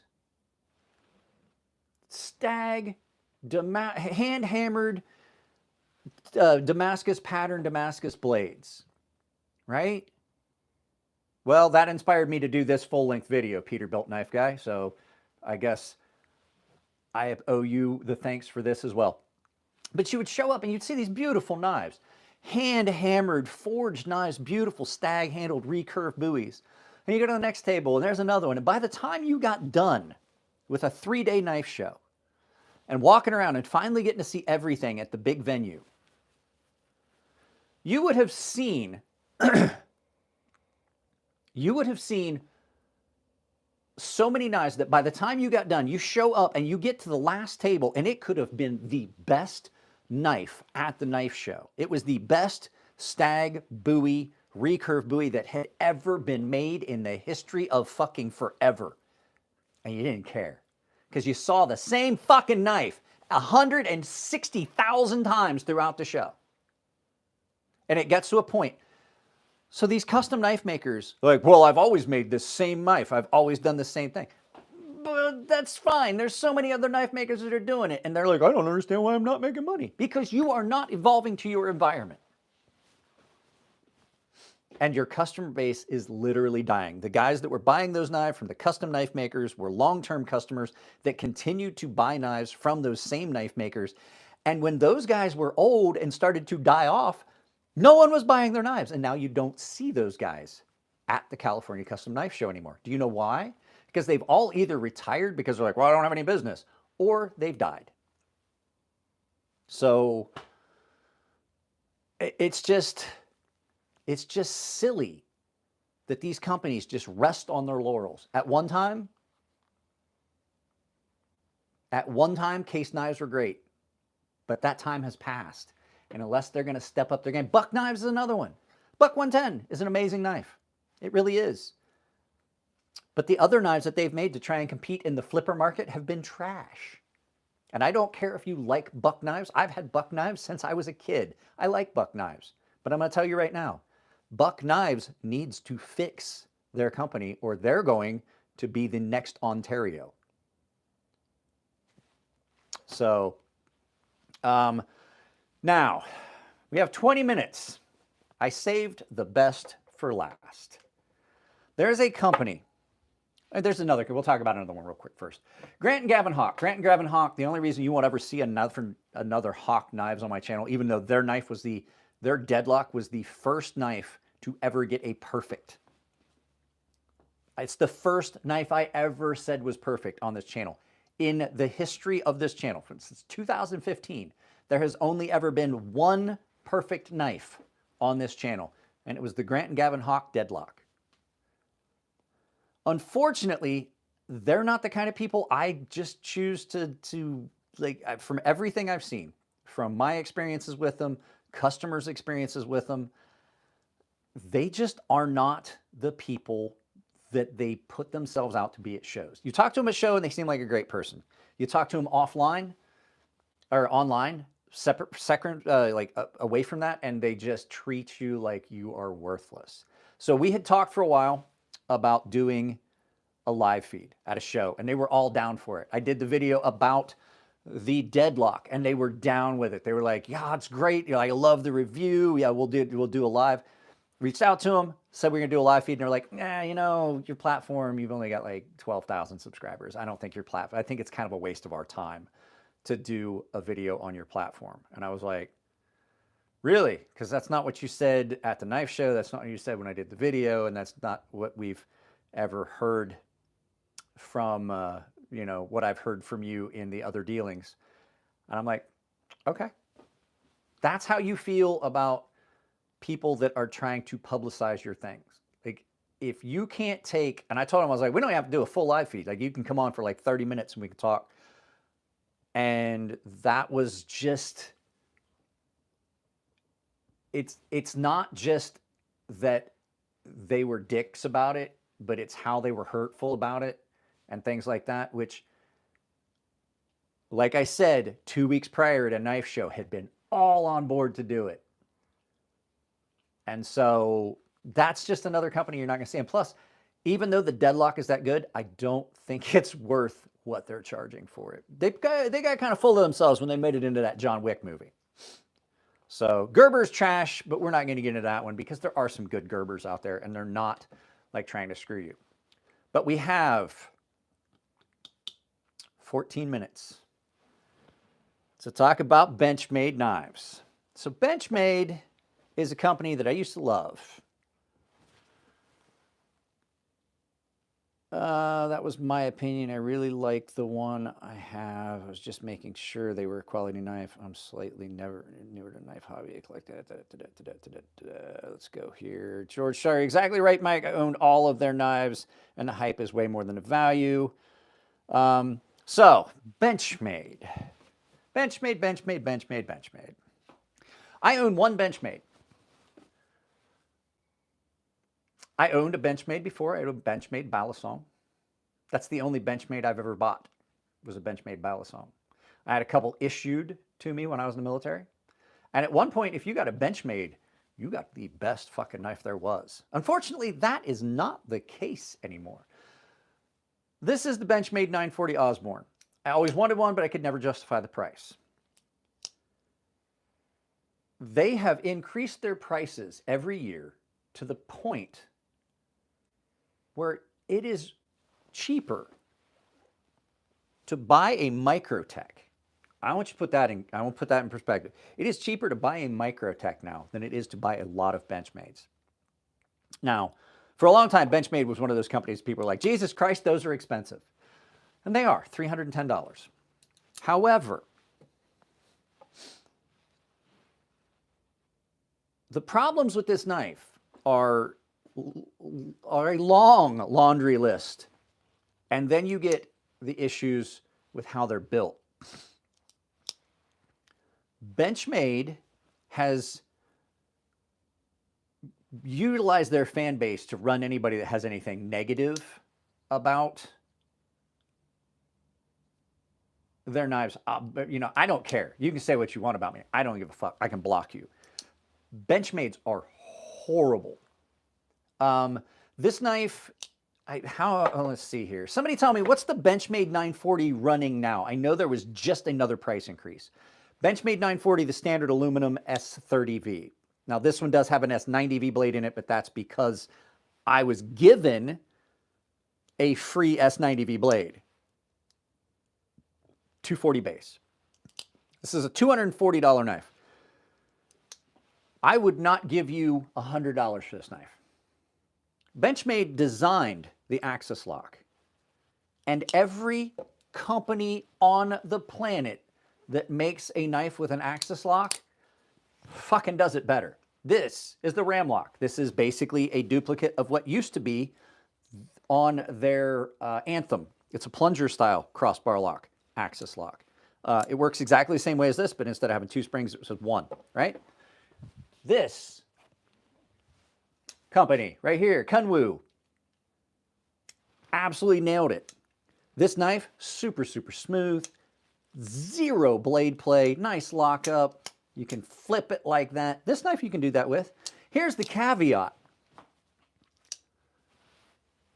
if I tighten this pivot a cunt hair, and I'm not talking a big, thick Mediterranean, like beard hair one. I'm talking like thin, blonde Scandinavian one. You tighten it that much, you lose the action. You get your action back, and your blade wobbles. Like I can feel it in the pivot and in the lock. Your blade wobbles back and forth. The axis lock that they designed has just been horrible on their knives. Part of the problem is they refuse to upgrade to go to bearings. This knife runs on bearings. Any axis style lock that I own that has bearings in it has zero blade play. This is KATSU Knives Django XL. This one runs on bearings like a goddamn bank vault. Benchmade, to get that action, there is about a 0.5 millimeter of play in that. And I'm like, why can't you just make a quality knife? Especially at the point where you're dealing with, a knife that is as pricey as other brands' top tier knives that are coming out. When you're looking at a knife from a company like Benchmade, and you can get a comparable knife from Microtech, that shouldn't be happening. The problem is they have raised their quality and they've raised their prices, and they haven't just, it's not like they raised their prices and their quality level remained the same. Their quality level has dropped to the bottom. Like I would not own any of the knives. I see Benchmade knives. There's a reason you don't ever see me at a Benchmade table in a video, because I stop, but I won't film, because I look at their knives and they get worse every time I see them. The other thing is they refuse to modernize this design. There's so many problems with this knife that could be rectified. Yes, I understand it's Osborne's design. I do understand that he passed away. But you could thinner blade stock, maybe broaden the blade a little bit, maybe hollow grind it, thicken this up a little bit. This is uncomfortable in hand. Next thing about it, their pocket clips are fucking horrible. They're horrible. And they refuse, they keep saying that they've changed the springs in their axis lock style knives. They haven't. When you look at some of the new Benchmades, they are $550 to $560. To put that in perspective, this knife was $550. This is a 100% American-made Mtech knife that was hand-built by Chris and Elliot Williamson that is amazing, and you could get it in multiple patterns and things like that, and this knife has zero fucking problems. Comes with a lifetime warranty, all that shit. The only good thing I will say about Benchmade is they have their Life Sharp system. If you want your knife to stay consistently fucked up and dull. We tested their Life Sharp system one time in a live feed. My buddy sent some stuff off. They sharpened it, it came back, and the first thing I had to do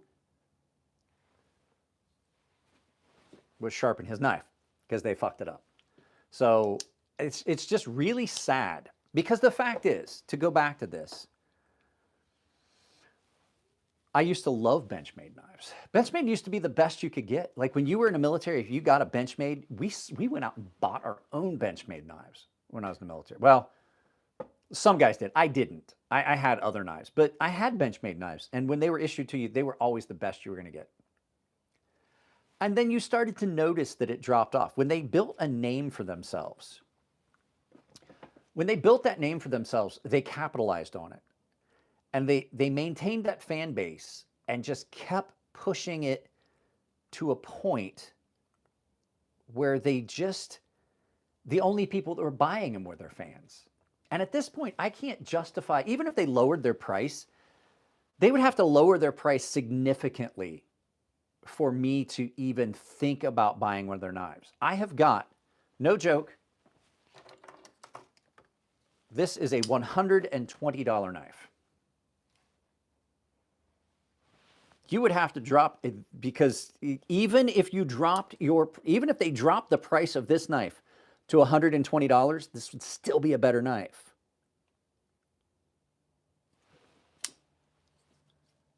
This is a way better knife than this. This is $240. This is $120.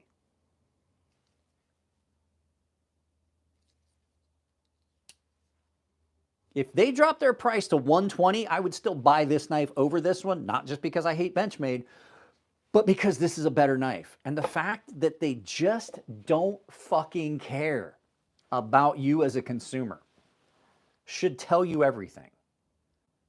What knife is this? This is the Ray Laconico Sirius by Artisan Cutlery. This is my favorite Laconico design. This is my favorite Ray Laconico design knife. I'm friends with Ray Laconico. Love this knife. It's absolutely great. Comes from the factory with a brilliant pocket clip. $120. Granted, it's Chinese-made knife. It's an American company, Chinese-made knife. Granted, micarta scales, titanium sculpted pocket clip, S35 VN blade. This one's not too bad. Heat treat on this is pretty good. What's the Mtech? The Mtech. This is the, you can't get these anymore. There were only ever 200 of these. This is the NTAC by Ferrum Forge Knife Works. It is a great little heavy-duty, overbuilt pocket knife. I carried it for years. It's great. I bought one of these for my father as a retirement gift. I actually have two of these. One of these is mine. One of these is my, it's not SM100. This is not SM100. This is a knife that I bought. I bought one for my father. My father passed away. I have two. Well, technically, there's two of them here. One of them is my daughter's. They only ever made one knife in SM100, and that was the Stinger. The SM100 Stinger. So they made one knife in everyone's like, oh, they made so many knives in SM100. They made 100 knives in SM100 and never made them again. This is a smaller version of the Mordax. So when he did the Mordax, the naming structure on this, as we have a few minutes, the naming structure on this was originally he had another name for this, and he had sent out pictures, and people were like, oh, it looks just like his last knife, the Mordax. What a no-talent ass clown. And he was like, perfect. NTAC, no talent ass clown. Because somebody said that this knife looked exactly like the Mordax, which it kind of does, because it's just like a shrunken down version of it. I love it. The Mordax was too big. This is perfect. At any rate, yeah, Benchmade has just, over the years, continued to screw its customers with their pricing, and they just don't care, and people still buy it. And like when I see somebody like, oh, did you see my brand new Microtech, or my brand new Benchmade? I'm like, oh, okay. In my head, and what goes on in my head and what comes out of my mouth are two different things. Out of my mouth, I'm like, oh, cool, you got another Benchmade. In my head, I'm like, how stupid does one person have to be? Like, how do you fit that much stupid in one head to continue to buy knives from a company that does not like you?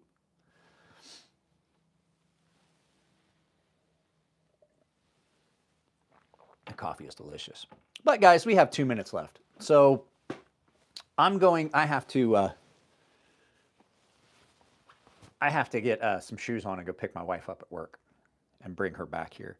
My wife's been sick too, so, but yeah. The Para 4.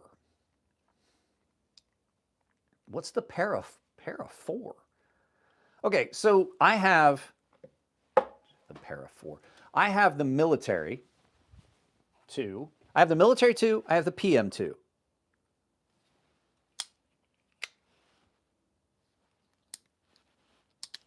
Right? The Para 3 is stupid. That is the one that I just don't get. I'm like, oh, let's make a short little stubby one with fucked up blade to handle ratio. What did they do? Did they take a Para 2 handle and like cut the blade off to here? I don't know. I don't know. I hate the Para 3. Like, I love Spyderco. I hate that knife.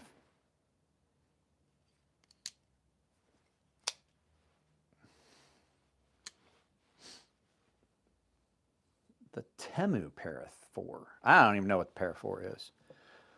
Para 4s is not going to get you very far in a game of poker. I think you should fold. What's your thoughts on Demkos? I like the design. I don't like the shark lock. There's a video coming out about that. I don't like this knife. It just has the Snex backlock. I'm going to tell you guys right now, you will never find me give you a good recommendation on these. I don't like these locks. I don't like the Shark lock. I don't like the Atlas lock. I don't like the Super lock from Snex. I don't like them. They're in the it's like, let me grab a knife and show you. Let me get a flipper. Are you serious? I don't have a single fucking flipper knife laying out? God damn. How is that possible that I don't have a single knife with it? Guys, I do not have a single knife with a flipper tab laying out right now. Oh yeah, I do. Here we go. So that sticks out, right? That's like everybody's like, oh, that's ugly. That's ugly. At least it goes away when you open the knife on this one. What the fuck is that? It's in the fucking way. Why? Why? If I want to lock that, I'm going to actuate from the back. I'm going to get compression lock. The NAF's knife holder? I don't know what you're talking about. Are you talking about that NAF's Grand Burrito knife roll? It's great. If that's what you're talking about, I can't think of anything else.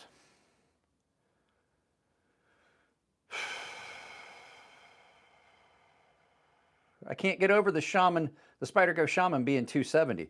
If you can't get over the Shamans, then you absolutely need to stay the fuck away from Benchmade. Spyderco Shaman at least is a decent knife.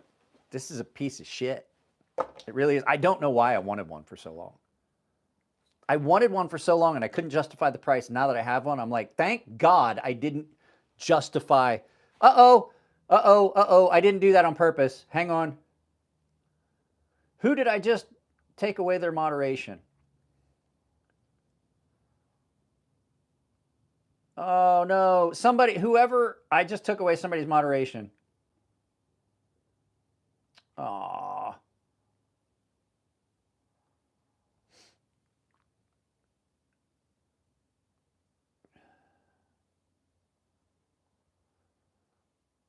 Oops. There we go. Well, you got it back. It was an accident. It was an accident. I just gave it back to him. All right, guys, I do have to go. I have to get in the car. I got to change. I'm going to change pants, pick up my wife. I don't know if there's going to be another live. I think 2A Dave's coming down Thursday. I took it away and then I gave it right back. What do I think of Kunwu? Amazing. It's amazing. Yeah, the knife. If you guys don't know what he's talking about, this is the last thing I'm going to show you guys. This is the nafs.com Grand Burrito. This is I'm going to get more of these. I'm getting more of these. This is the best. The nice thing about it is it's got these spots. I can hook this up and hang it like this on the wall. And then when I want to put it away, oh, George, thank you very much. I will buy my wife some coffee. If I want to put it away, that bottom strap that pops up is magnetic. You just fold it up and it hooks. This is the best knife roll on the market. Absolutely pick one up. I don't make any money. If you go over to nafs.com, tell them that I sent you. Tell them I sent you. If you go to Spirit of the Bear Leatherworks, tell him I sent you. I don't make a penny off of sales of those things. These are just products that you need to send them. Just tell them I sent you, because tell them I absolutely love this and things like that. So I will see you guys around. If you want to support the channel, Coffee Brand Coffee, once again, 10% off. This stuff's amazing. This is a sugar plum. I just drank. That's what I'm drinking right now. It did get cold, but it's still amazing. Tempered Trail, 10% off with that link. All of my affiliate links down below. Those do make me money, but the ones I just talked about, I don't make a penny. Rosecraft Blades, 10% off if you use my coupon code crazysharp. I don't make any money on that one. Fair & Forge Knife Works, 10% off if you use coupon code crazysharp, all one word. And Katsu Blades, 10% off if you use that coupon code. So any of those things you use, the affiliate links down below, I do make money on those. So those products that I talk about that I don't make any money on, I just would like you guys to let them know I sent you. That's all I'm asking. I don't make any money on that. Spirit of the Bear, Great, great, great, great leather work. I have a Shaman, it's great, but why the man, it's still under $200 would be nice. But some knives, it's the construction standard that makes them more pricey. I know that for a fact, having talked with Eric and some of those guys. So I will talk to you guys later. I got to get out of here. Like I said, I got to change and go pick up my wife. I love you guys. Video goes up tomorrow. I believe it's going to be talking about this knife right here. So make sure you tune in at noon tomorrow to watch the video about the Chupacabra. So I will see you guys later. Peace.